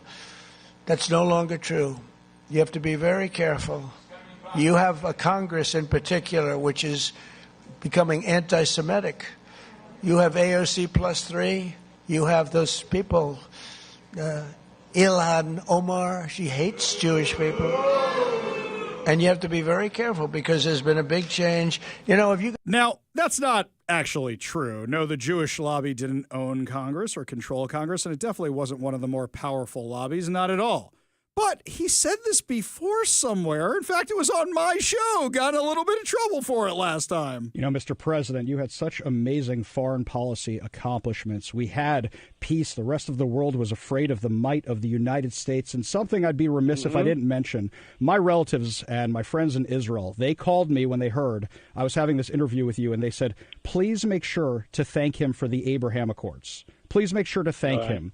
So very proud of that. It was amazing that you did that. And most presidents wait until their second term to try and solve peace in the Middle East. You made it a cornerstone of your foreign policy. Why did you decide to do that? And how did you get something so amazing done? A bunch of peace deals in 1 year span. It's unheard of. And with the UAE and Mohammed, who's a warrior, he's a respected, that was number one. And I think if we got back in, we would have had maybe the whole thing would have been wrapped up. They were all ready to come in. They were virtually standing on line. And a lot of it was the respect that Iran was showing us for the first time. I mean, they were willing to do whatever. And I actually felt wait till after the election. I felt very confident we were going to win the election. Wait till after the election. We would have had peace in the Middle East. It would have worked out good. Now I don't think they can because they're dealing with Iran again and dealing with them the way they're dealing with them. The weakness is just incredible when you look at what's happening. So I don't think you can do that. But the Abraham Accords were incredible. And we would have, again, they were lining up and starting with UAE, which is so respected, by the other countries over there. And that's the way it goes. But it was a terrific thing. Jerusalem, you look at what happened with Jerusalem, the capital. That was a big thing in Israel. We have so many other. I mean, frankly, the biggest thing I did probably for Israel was breaking up the Iran nuclear deal because they're calling for death to Israel and death to the United States, by the way. And by breaking that up, that might have been the biggest thing. But, yeah, I was affectionately told I could run for prime minister of Israel and win very easily. They like me over there. I will say this, Ari. They like me over there more than if you look at the vote. It's incredible that, I didn't get the kind of a vote from Jewish people that you would think I would get. Jewish people in this country, many of them, do not like Israel. You look at the New York Times. The New York Times is vicious against Israel. And it's just a terrible thing to watch. But I'm so surprised because you would have thought that between all of the things I did, many things, beyond just Jerusalem. But the biggest thing, I always say, bigger than anything, if you really look, is what I did with the Iran nuclear deal, breaking it up, which had to be done. Obama should have never, ever approved it. But they're so used to voting Democrat. Now, we got 75 million votes, 12 million more than last time and everything else. But I would have thought that I would have done better with the Jewish vote. Well, I'll tell you, Mr. President, in the more observant ends of the Jewish world, I have a lot of people come up to me who used to be Democrats, and they said, I voted for Trump this time. And I'll tell you something else. I was in Israel right before the pandemic, and as I was walking down the street, when people knew I was American, they would say to me, make sure you keep Trump. And one more quick story, and then I got some more questions for you, is that the yarmulkes on your head, they're selling Trump ones everywhere in Israel before the election. That's right. I heard that. Oh, I got some. I got a few in my house. And I actually said to one of the vendors, I said, excuse me, this was just as a joke. I said, do you guys sell the Biden ones also? And they just laughed. They just laughed, and they thought it was hysterical because they said, no, we don't want that guy in office. Mr. President. Well, the biggest change I've seen in Congress is Israel literally owned Congress. You understand that 10 years ago, 15 years ago. And it was so powerful. It was so powerful. And today it's almost the opposite. Yeah, I remember when he said that the first time, and holy cow, was that something. But it was such an honor to interview the president the last time we had him on the show. And really, he actually improved with the Jewish vote, got close to, I think, over 50% of the Jewish vote this time. I think that's the highest vote anybody got since Ronald Reagan. Lots more to discuss as the show continues. When we come back, my friends, the Oscars is moving off of ABC. Where is it going? We'll tell you what's going on when we come back. You're listening to the Ari Hoffman Show on Talk Radio 570 KVI.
Welcome back to the Ari Hoffman Show. Just a reminder, download the KVI app for your chance to win tickets to see Toto with Christopher Cross and the Romantics August 18th at the White River Amphitheater. Download the app for free now in the Apple and Android stores. Big announcement out of Hollywood today that apparently the Oscars are going to be moving to YouTube off of ABC starting in 2029. Now, does this mean people are looking more at streaming? Does this mean people are looking more at clips? Does it mean people are not watching network television as much anymore? Does it mean it takes up a lot of time, advertising, and costs a lot of money to run it on network television and are other shows going to do the same? Which direction is the industry going? Is this the Oscars are getting so small it's not worth being on network television? Is it that? Now this is where everybody's actually watching stuff? I think it's a combination of all of the above. I think that's what's happening. And also, with the Oscars, how many people actually even know what's up for an Oscar anymore? I think we're getting to the point where everything's migrating to digital, and I wonder how much longer network television is actually going to be around anymore, where they're not just streaming platforms, where way back when you go, yeah, I'm watching that on Peacock. Oh, did you know that used to be NBC? What's NBC? Oh, you don't know what the thing of the tail of the peacock is back there? I wonder if that's where we're going to. Let me know what you think. 206-421-5757. That's 206-421-5757. When we come back, Ilhan Omar busted lying yet again. We'll tell you about what this time, because it's a pretty big doozy. You're listening to the Ari Hoffman Show on Talk Radio 570 KVI.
Welcome to the Ari Hoffman Show on Talk Radio 570 KVI, your home for the politically homeless, streaming live at KVI.com and the KVI app. If you want to be part of the most dangerous show on the airwaves, call or text the Warrior Injury Law Studio line at 206-421-5757. That's 206-421-5757. Coming up this hour, another massive homeless drug den is broken up here in Seattle, but there's an interesting reason why this one and others wasn't broken up. But before we get to any of that, Ilhan Omar claimed the other day in an interview with CBS that her son was pulled over by ICE after leaving Target. Now, immediately, you know what's going to happen. ICE is going to do its research. Everybody like me is going to do their research and start reaching out to ICE for comment. The left is going to say, ICE is just detaining brown people, people of color. It's racist. They're going after Muslims, Somalians, whatever. I said from the beginning, as soon as I saw this clip, I go, didn't happen. It didn't happen. You know how I know it didn't happen? Because you would have posted about it on social media first. There would have been a social media. You would have been talking to your son. You would have made a spectacle out of this. You wouldn't have waited for some random interview with CBS to actually say this happened. So, how do I know this didn't happen? Well, ICE says ICE has absolutely zero record of its officers or agents pulling over Congresswoman Omar's son. With no evidence, it is shameful. The Congresswoman Omar would level accusations to demonize ICE as part of a PR stunt. Allegations that ICE engages in racial profiling are disgusting, reckless, and categorically false. What makes someone a target for immigration enforcement is if they are illegally in the U.S., not their skin color, race, or ethnicity. Under the Fourth Amendment of the U.S. Constitution, DHS law enforcement uses a reasonable suspicion to make arrests, not you coming out of Target. Now, Ilhan Omar actually got called out on this on CNN by Wolf Blitzer. You've said that federal immigration agents actually pulled over your son on Saturday and asked him to prove his citizenship. He is, of course, a U.S. citizen, as are you. The Department of Homeland Security says, and I'm quoting them, ICE has absolutely zero record of its officers or agents pulling over Congresswoman Omar's son and have accused you of seeking to, quote, demonize ICE as part of a PR stunt, their words. What do you say to that? Well, if ICE is saying that they have documentation of every single person that they have pulled over in Minneapolis, we would love to see that record because we've certainly, myself and the governor, have been asking them to share information with us on the ways in which they have interacted with Minnesotans, and they have not been able to provide a single information. So it is amazing that they're able to put out this statement saying definitely that they did not pull my son over when they haven't been able to answer anything else. And ICE has been known to lie when it comes to their enforcement. Really? Is this the son you had with your brother, your cousin, your actual husband? I can't remember who you're actually married to. I can't remember how old you are either. Didn't you have a claim about what year you were born in when you came to this country to become a citizen? I'm confused by all of this. You want to talk about telling the truth? How many lies has this woman spun? I guess some people did something, right? You know, if that was my kid and ICE or any other federal agency or any other local agency was calling me a liar, I'd say, no problem. Give me the body camera footage of officer so-and-so and so-and-so who were on duty at this place and this time and pulled my kid over at this intersection and that intersection. You know how I know this? Let's say I was a member of Congress and my kid got pulled over. You don't think their first call would be to me? You don't think so? And you don't think I would say, I want every detail. I want every single detail right now. I want to know what street you were on. I want to know which officers were on that. She can't provide any of that. It's not because ICE is hiding the information. It's because it never happened. Did that sound like a mom to you who's mad about her kid getting pulled over? Or did that sound like somebody who's trying to wiggle out of a lie? That sounded like somebody who was trying to wiggle out of a lie to me, and she's been busted lying so many times you can't trust her on anything. Now what she's mad about President Trump's travel ban that stops people from coming here from countries we can't vet. We cannot vet people through the Taliban who are coming here from Afghanistan. We cannot vet people through Syria, where you have a guy who was a terrorist who's now the leader of that country. They don't even have an infrastructure right now. How are we going to vet anybody? How are we going to vet anybody from Iran, from Iraq, from Syria, from Lebanon, from any of these countries? How are you going to vet them from the Palestinian Authority? The Palestinian Authority, which is still paying terrorists who kill Jews, who carried out 9/11. Now she's all mad about this, saying, oh, it's just racism. President Trump signed a proclamation yesterday expanding the list of countries with full or partial travel restrictions from 39 to 39. That's up from 19. And Somalia is on that list. What's your reaction to that? I mean, the biggest worry of the new executive order is that it does separate families. It doesn't create an exception for U.S. citizens to have their family members be able to come visit and celebrate milestones with them. And so this is a very cruel, inhumane immigration policy that he is putting in place. You want to visit your family? Go there. Go to those countries. You think it's cruel and inhumane? You know it's cruel and inhumane when terrorists kill people. And we have no way of knowing who are these people coming from other countries. Okay, everybody I assume who's listening to the show has traveled somewhere outside this country. Canada, maybe if at some point. You know they're checking your information on a computer when you come through the border. What would they check from the Taliban? Well, Taliban says he's not a terrorist. I guess he's okay. Let's let him into the country. You call it cruel because people can't see each other for birthdays. I call it cruel when terrorists come in and kill people. That wasn't all she said. This fun continued. No, we are doctors, we are teachers, we are entrepreneurs, and we are elected representatives of our state. And so these vile comments and this sort of creepy obsession that that he has on me and Somali Americans really is dangerous, and it's beneath the office of the presidency. The Somalian community in your district is not doctors, lawyers, or how did she pronounce that wrong? It's entrepreneurs. No, they are 83% of them are on some form of welfare. That means they came here to mooch and defraud our government, which is why that fraud went on for so long, and they threatened to call anybody racist if they expose them, which is exactly what you're doing now. They're saying it's all racism. No, your community, many members of your community were tied to the fraud. And I don't just mean the people organizing it. I mean the people who let their kids' names be used as claiming they had autism and they didn't, just to get a kickback from the people at the top. We should arrest everybody. What about all the names that were used for those phantom meals that never went out? 2.9 million meals that never got delivered, or was it 12.9? I can't remember. That's millions of people that had to be on rolls as receiving those meals. How many people were in on the fraud? How many people were in on the fix?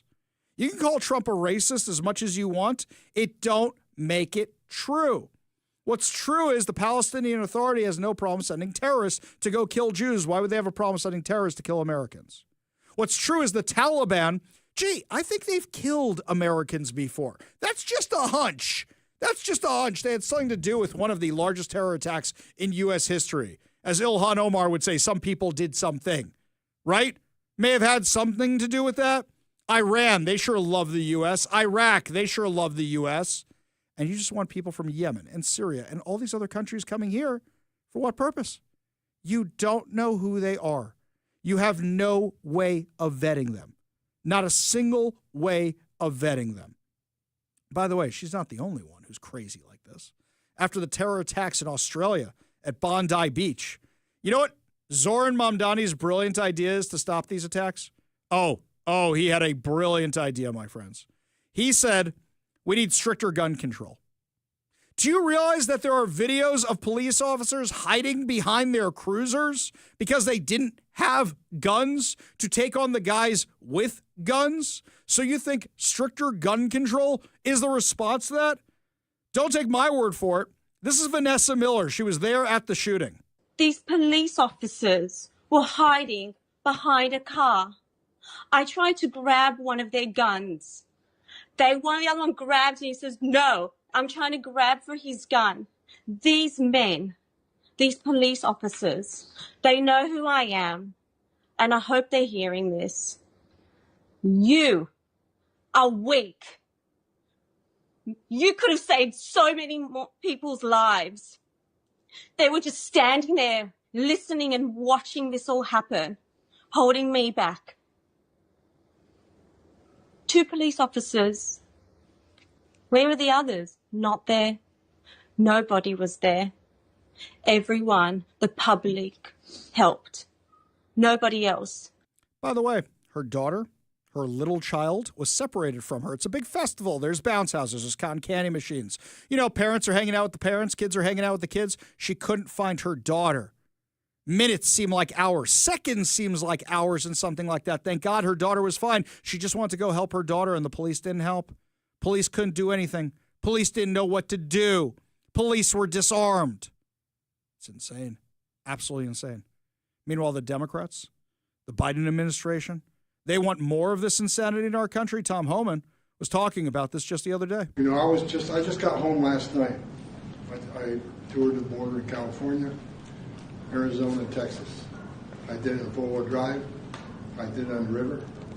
I did it from the air. Hundreds upon hundreds of miles of border. I didn't see one illegal alien. Not a single one. I've done this since 1984. I worked for 6 different presidents. No one's done more than President Trump. What he has done is give us the most secure border in the history of this nation. Do you remember what we used to have Bill Malugin covering for Fox News, where he had drones overhead showing tens of thousands, if not hundreds of thousands of people flooding the border, people drowning in the Rio Grande? We had no idea who any of them were. Do you remember the videos of people holding onto the sides of Air Force planes from Joint Base Lewis McChord here in Washington?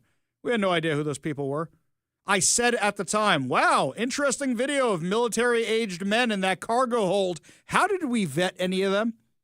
And we know the tragic results of that. Even a guy we allegedly vetted drove to Washington, D.C. from Bellingham, Washington, to shoot and kill a National Guardswoman. Guardswoman. That happened with somebody who was vetted. Now imagine what happens with somebody who's not vetted.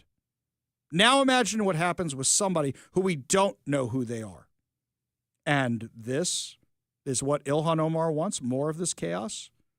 That's exactly what she wants. That's what more of the Democrats want. Just to hold on to power, just to maintain power, or to grift off the U.S. taxpayer. That's what they want. That's exactly it. People are saying, oh, it's because of the voting. And you know what? That's exactly what it is, because there's no other motivation to allow this. Because they know that the Somalian population in Minnesota will vote for them.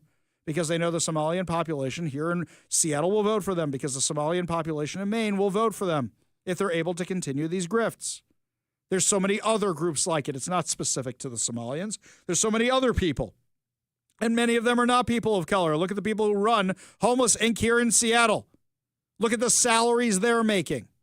They can grift off the U.S. taxpayer. They can grift off the Washington taxpayer, the King County taxpayer, the Seattle taxpayer. I am so happy that today, HUD Secretary Turner said that he was going to go after Homeless Inc. because people aren't getting help. They're just getting warehoused. All those phantom meals that were supposed to go to the Somalian community didn't. And she's accusing President Trump of lying. Lady, you've never told the truth about anything before in your life. You married your brother. You married your cousin. You married your... I don't even know. Where'd you get the son from? Is that incest? Which one did you get him from? He's old enough to drive now? How long has this been going on for? There is nothing true that comes out of her mouth. All it is Trump bad, Trump bad, Trump bad, because he wants to stop terrorists coming in. You should really be asking yourself why Ilhan Omar wants terrorists coming into this country. We go to the Warrior Injury Law Studio line, take a call from our friend Transit Joe. Transit Joe, what's up, man? Man, hey, a couple save the date things for you, buddy, for January, because on January 23rd, 26th, the UW, as I will now call them on this show, the UW, also known as the University of Washington, we all pay for, is having a World is Palestine event on January 23rd that your taxes and my taxes will be paying for. Yes. Hang on. I saw the details on this. So I think this thing got announced right after the Bondi Beach thing. So while Jews are being attacked all over the world, UW was promoting an event called The World is Palestine that's being run by some of the most anti-Semitic voices on campus. By the way, it's got the UW Middle East Center, University of Washington logo right there. This is being paid for with your taxpayer dollars while the school is still under investigation by the Department of Justice. Yes, and it gets better. There's a chance for people to protest this event if conservatives and moderates and liberals, I consider me a liberal moderate, get off their butts and go to the Board of Regents on January 8th. Details will follow, but save the date. Plan on spending, your morning or lunch hour telling Regent Dow Constantine and his buddies to represent us. Yeah, I don't think they're going to listen, Joe. I got a different idea. How about we all just send this flyer to the Justice Department and Harmeet Dillon, who was on the show yesterday? I think I got some email for some people that work in that office.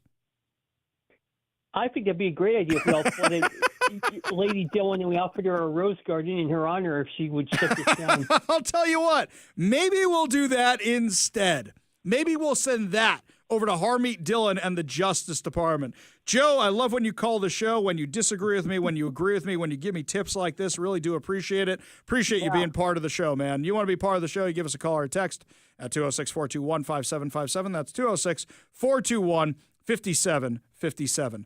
Lots more to discuss as the show continues, my friends. When we come back, Erica Kirk weighing in on what's waiting for everybody at Turning Point USA's first big conference after Charlie Kirk's assassination. We'll have that audio for you, plus a whole lot more. But first, Todd Herman's Daily Thoughtcast right now on The Ari Hoffman Show.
Welcome back to the Ari Hoffman Show. Just a reminder, download the KVI app because we're having an exclusive ticket giveaway to see Toto with Christopher Cross and the Romantics.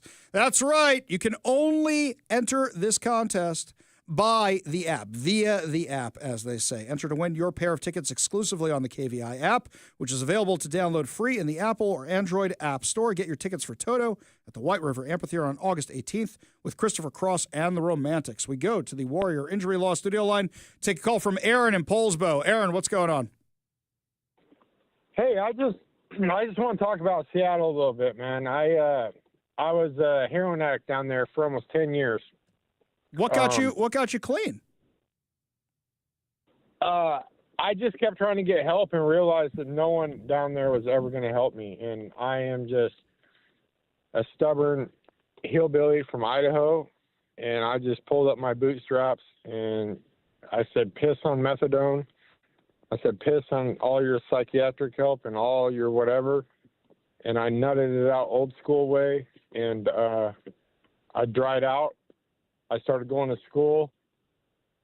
I got a girlfriend that lived in Bainbridge, and, now I have a kid, and I'm a single dad. But besides the point, I made it out of there. So how many times did you have to go to rehab? What was it that did it for you? Just good old-fashioned grit and iron, and just realizing that the 3rd and 4th Street corridor, like as far as, what they call the Blade or whatever. There's so many programs down there, DESC, Salvation Army, yada, yada, yada. People at ground level are trying to help, but the people at the top are collecting major grants that it's not designed to help you get out of there. It's designed to keep you there. Right, because they can keep getting that money. If they get you out of there, they don't get money off you. Money, yeah. Right, exactly. Yeah. Like that place across from the courthouse. Oh yeah, I know what you're talking about. Disaster. So yeah, and community psychiatric is another one of them. Oh sure, there's a lot of them. They over medicate people. Aaron, why'd you decide to call the show today? What made you interested in calling the show to discuss this? Well, traveling to Seattle, like one of my buddies, can I give him a shout out? Yeah. We were both junkies together, and he's got clean now, and he now owns a restaurant at 4th and Pike called Lingon. Okay. It's like a high-end restaurant, oysters, $800 bottles of wine. Like, he pulled his life together. He's a 20-year-long friend, and we both made it out of there. We've had double-digit amount of friends die in Seattle. Like, we have, I think, one left that we know about that, like, still hangs out down there that we both know. Do you think it's worth spending the money on any of this stuff? Do you think it's worth investing in any of it, or do you think none of it works? No, I think good old-fashioned jail, hard love kind of thing. Mm-hmm. Yeah, and drawing people out and then figuring out who actually needs mental help after they get rid of the drugs. We have these conversations all the time. There are parents who come up to me about their kids. There are former addicts that call us all the time. And they say, yeah, it was jail that got us out of it. And meanwhile, the left doesn't want to do that. The left wants to keep incentivizing this. Aaron, I really appreciate you giving us a call and fill us in on all this. I really appreciate your perspective. Don't be a stranger, okay? No, hey, I'll call back. Can I tell you one other thing? Like, yeah, what's up? In 9 years, like, the girl I met is the wife of, he is Special Forces. Okay. He ended up dying from cancer like a year or two after, and the godfather of his son is actually someone that's fairly high up in the Trump administration, and his wife's become one of my best friends. Like, I'm not going to name drop, but they're like very good people, like, and they've been very supportive of me. Like, they went through a Senate hearing the other day. Like, God is great. Like, I got clean, and he showed me another way of life, and there's ways to get out of it. I appreciate you being on the show, Aaron. I appreciate you giving that hope to so many people, because I know we have people who are in your situation who have similar stories. I will call back. All right. It's good to hear from you, Aaron. And if you want to name people specifically, you can email me, ari@kvi.com. That's ari@kvi.com, okay? All right. You take care, man. Appreciate the call. Appreciate you being part of the show. Appreciate you sharing your story with all of us. You want to be part of the show, you give us a call or text at 206-421-5757. That's 206-421-5757. Interesting he brings that up, because this is what the HUD Secretary Scott Turner said today, as I referenced earlier in the show, about Homeless Inc. My ultimate hope is that every son and daughter of the Lord can fulfill their God-given potential. That's my true hope. And on the way to that hope, part of the work is looking at it from a holistic standpoint, putting the axe head to the root. What is the cause of your homelessness? I read a statistic that said 51% of people that were surveyed said that they are in a homelessness situation because of drug addiction. 49% said they're in a homelessness situation, if you will, because of mental illness. And so because we know these things, we cannot continue to run the same plays that we've been running, like just housing people. We have to not only house them, but to understand what the root cause is, treat the root cause, right? Bring transformation, and then to help them to live a life of self-sustainability. That's compassionate common sense. I'm not interested in just creating or warehousing, if you will, and building a homelessness complex, industrial complex. What I am interested in is seeing people 1 by 1, 2 by 2, 10 by 10 be treated and transformed, and then to live a life of self-sustainability. That's my real hope. And what this shows me, and other places that I've been, but this in particular, Helping Up Mission, what this shows me is that when we have a made-up mind, and when we lay our life down for our brothers and our sisters, and we consider the interests of others more important than our own, when we deal with the whole person, mentally, physically, spiritually, I believe miracles can happen.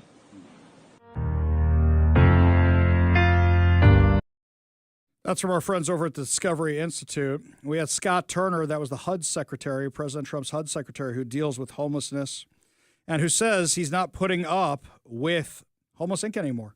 We're going to actually get people treatment, like our last caller. In fact, Chris says over here on the Warrior Injury Law Studio line, Ari, the guy who was just on is exactly what you need on a panel of citizens to help guide where some of the spending is going. These are the people who know exactly how to get things done as far as recovery. Exactly. Because they've been through it. Unfortunately, it's rather a lot of this white savior guilt looking down on everybody going, we know what's best for you. We know what's best for you, and we know this is going to work, or even worse, it's people who are profiting off it. And unfortunately, we see too many people profiting off it. When we come back, our friend Andrea Suarez from We Heart Seattle will be stopping by. Tell us about this real problem area here in Seattle, how it got cleaned up, but could it be on its way back already? We'll tell you what's going on when we come back. You're listening to the Ari Hoffman Show on Talk Radio 570 KVI.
Well, the problems in Seattle don't seem to be getting better in true Bruce Harrell fashion. They're just being bumped from one place to another, to another, to another. And I assume it's only going to get worse under the Katie Wilson administration. However, we'll take the small wins when we can get them. And what happens is when you have people being moved from one place to another, eventually they congregate in one big place, and then you have to start the cycle all over again. Joining us now in studio to discuss our friend from We Heart Seattle, Andrea Suarez. Welcome back to the show. Hello. Thanks for having me back. Always a pleasure. So I saw a video today posted by our friend Jonathan Cho of this massive cleanup. What was going on? So this is in Belltown on Blanchard Street, which is sandwiched between the stay out of drug area legislation that passed last year. Unfortunately, the unintended consequence of that is that everybody is now on Blanchard, and it became not just a ticking time bomb, but a overtaking of a abandoned building on First and Blanchard. It became a drug den.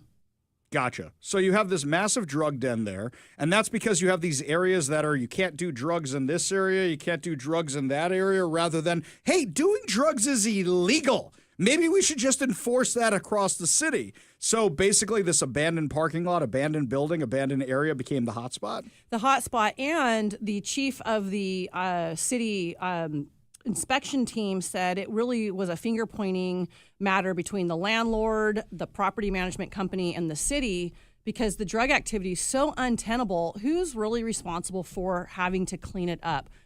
This goes back to the vacant lots that get occupied. You know, oh, well, you're supposed to fence it. Well, fences don't work. People break the windows. They got in. There were tents inside, feces, garbage, foils, needles, boats, graffiti. And finally, it just became, you know, I'll have to say it was the pressure of the independent journalism that finally pushed the needle to the point where it was a state of emergency. And the city came in, our taxpayer dollars went in and gutted it and boarded it up yesterday. Our squeaky wheel gets the grease, you might say, actually, here, which is what I tell people all the time. Now, this is something, and I'm not sure how familiar you are with this area, which is Rainier Avenue, near the entrance to I-90.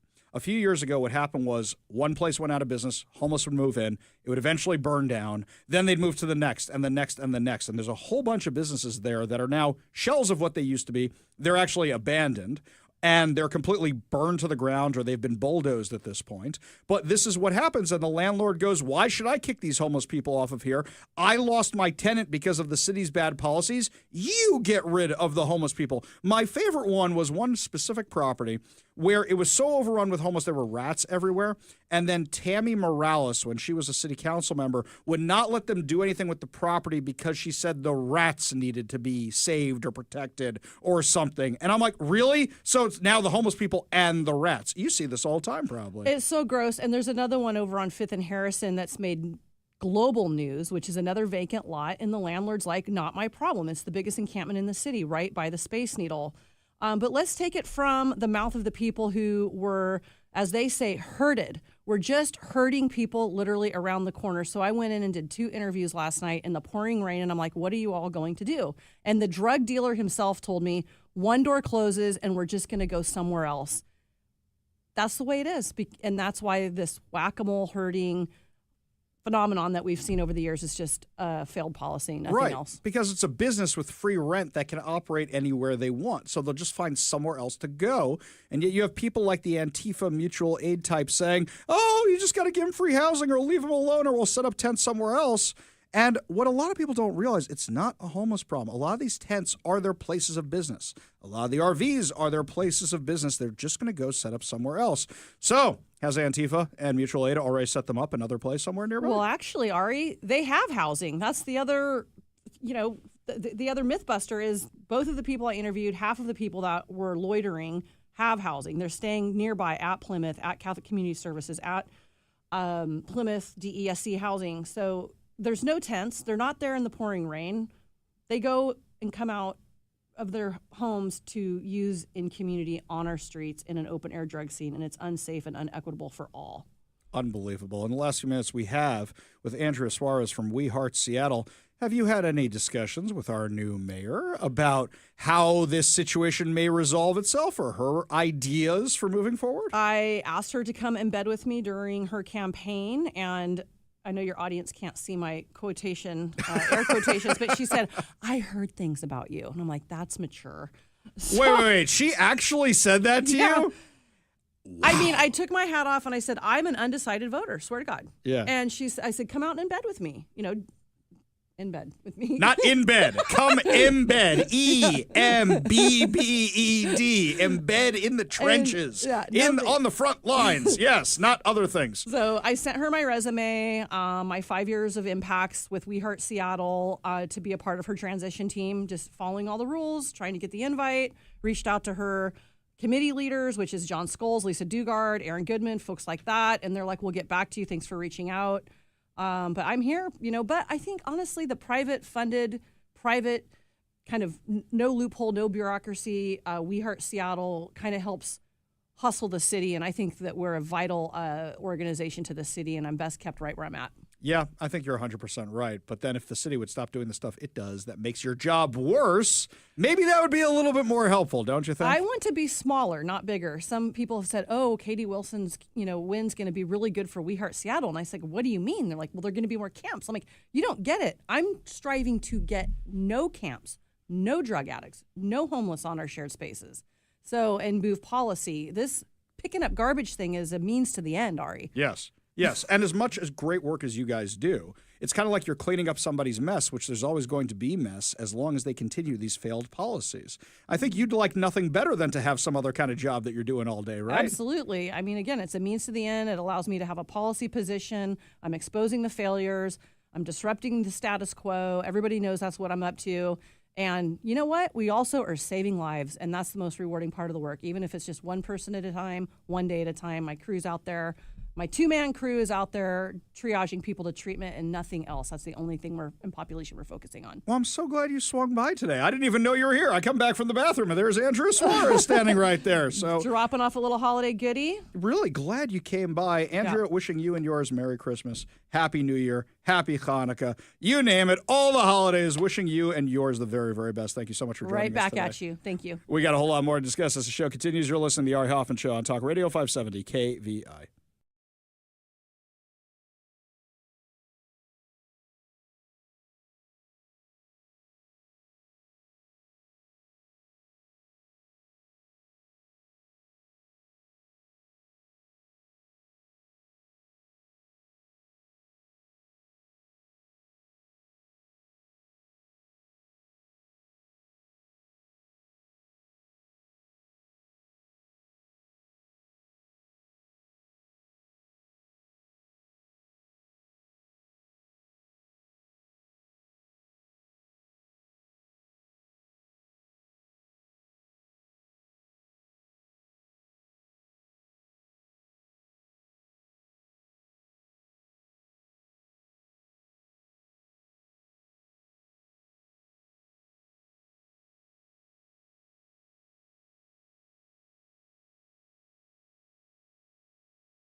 Only good news to wrap up another amazing episode of the Ari Hoffman Show right here on Talk Radio 570 KVI.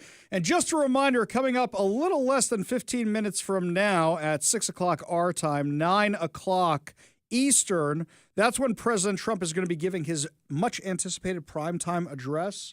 He hasn't said much about what he's going to be talking about, but the guesses are that he's going to be talking about the wins in the economy and the wins of the administration going into the new year.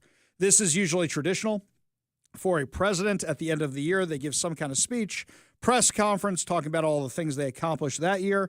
So make sure you're tuning in and listen to the president as he brings you that.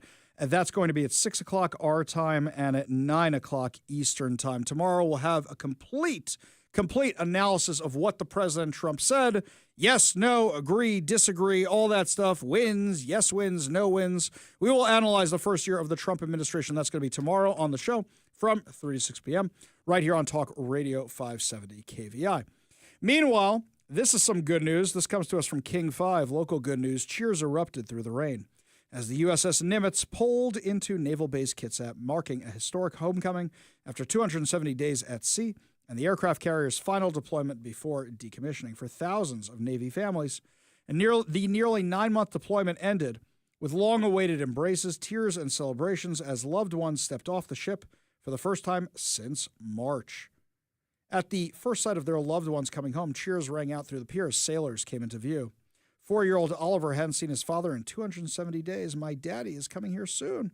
When asked what he planned to do, Oliver said, I'm going to give him a big hug. Asked what he thinks about when he thinks about his dad, Oliver said, I think about snuggling. That's sweet. Among the families waiting was Kimberly Seavey, who won the long-standing Navy tradition of the first kiss with her husband, Tyler. This is a very special one for us, an emotional one for us. I'm very excited, she said. He'll be getting off the ship, and then he'll come and meet up with me and get a little smoocheroo. The deployment was especially difficult for her. During her husband's time away, she navigated personal loss of her own. She said, I lost a pet, I lost a family member, and it's hard to deal with by myself. That made the reunion even more meaningful. Today is so overwhelming. I'm so overwhelmed, she said. Her sign reads, it says, my Christmas wish came true. Welcome home, babe. As families waited in the pouring rain, the anticipation peaked. I see him, someone shouted from the crowd. Do we go now? Seavey asked as sailors began stepping onto the pier. Yes, it was finally time. The emotional reunions unfolded across the base, including unexpected moments like a surprise proposal, reminding families that love can endure long separations. The USS Nimitz returns home after a demanding deployment that spanned more than 82,000 nautical miles. Sailors completed more than 8,500 sorties and logged 17,000 flight hours, with carrier Air Wing 17 pilots making more than 3,200 night landings. While operating in the U.S. Fifth Fleet area, the Nimitz supported the U.S. Africa Command by conducting strikes against ISIS targets in Somalia. The carrier also completed 50 replenishments at sea, made port visits in Malaysia, Bahrain, Oman, and the United Arab Emirates, where crews participated in community relations projects, cultural exchanges, and key leader engagements. For many sailors, the homecoming is the most meaningful moment of deployment. Quote, it's really cool experience being underway on deployment, a chief aboard the ship said, but this is what I do it for. The USS Nimitz is scheduled to be decommissioned in Virginia, closing a historic chapter for the Navy and the sailors who served aboard. I was very, very fortunate that not this past July 4th, but the one before, a friend of mine was actually stationed on the Nimitz. He was one of the sailors on the Nimitz, and he invited me aboard for a tour. I mean, that is the oldest aircraft carrier, I believe, that's in our fleet, and you could tell she had seen better days. In fact, this most recent deployment wasn't planned. It was as things were heating up in the Middle East. They sent the Nimitz, even though it was supposed to be decommissioned on its last time it arrived in port, and they sent it out there to protect American interests, to get home the hostages, to get home the Americans. So it was sent out there for that reason. So I got to say, it's really an amazing piece of history. I am so privileged and honored that I got to be part of it just by stepping aboard. There was this interesting thing where I went to the mess hall and I was wearing a baseball hat. And my friend said to me, you got to take off your hat in here. I said, why? Out of respect for the food? And he goes, no, respect for the dead. I said, what are you talking about? He says, the Nimitz has been around so long, it was involved in a lot of mass casualty events. And people probably died in here. People did die in here. So this was turned into a massive trauma area. So take your hat off because people died in here. That was really a humbling moment to think about that for a second. And also just walking the ship where you could tell how old it was. This is not something with modern creature comforts. It's not even something like what you see in Top Gun Maverick. This thing has been around for decades. 4 decades. And now it's retiring. It is a piece of naval history. Unfortunately, not many ships get turned into museums because you need the people who are willing to turn it into a museum, and I don't think that the Nimitz is destined for that. It's probably destined for a scrapyard or second use or something. So we'll follow the history of what happens to it because I'm always fascinated when ships join the mothball fleet and what happens to them. I actually saw the Ranger in port the last time I was in Bremerton, which is home to the U.S. mothball fleet, before it got towed out. The Ranger was, of course, the ship that the original Top Gun was filmed on, and that had been sitting there for a long, long time. Seeing the mothball fleet, seeing the history out there when you go out to Bremerton, really, really something. I encourage you to do it. Plus, there's some great naval museums out in Bremerton. But with regard to Kitsap, I went down there, and it was something to behold. It really was, just seeing the base, seeing the ship, seeing its history there in port, really something I'll never forget. I'm so glad I got pictures of it. But you look and you can see the rust in the hull, and you can see that there's holes in the hull. It has seen better days. So for the sailors that served aboard her, I'm sure there are more modern aircraft carriers that have better creature comforts, probably better Wi-Fi. And really, we owe the sailors who were on that ship everything.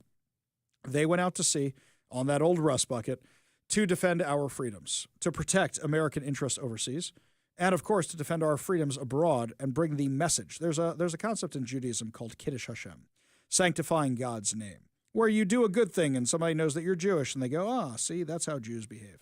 When the Navy goes out there, they're representing the United States around the world. When any U.S. service member goes somewhere abroad, they're representing the U.S. around the world. And everybody aboard the Nimitz did it for decades, did it with honor. And we owe you guys everything. We really, really do. It's amazing you're home with your families. I think this was also supposed to be a short deployment. I don't think it was supposed to be out there very, very long. So kudos to the men and women who sailed aboard the Nimitz. Thank you to all of our U.S. service members who make the ultimate sacrifice of the time away from their families. Thank you so much for all of them who did that for all of us to enjoy the freedoms they have so a radio host can have a microphone and say whatever he wants, because in other countries, we're not that fortunate. You can be arrested in the UK for saying the wrong thing on social media. You can go to jail. Thank you to everybody aboard the USS Nimitz. What a great end to a very distinguished history. Really appreciate it. Thank you for your service to every single one of you. That's going to do it for us today, my friends, but fear not. We are back tomorrow with more insane stories, more exciting guests. You've been listening to the Ari Hoffman Show on Talk Radio 570 KVI.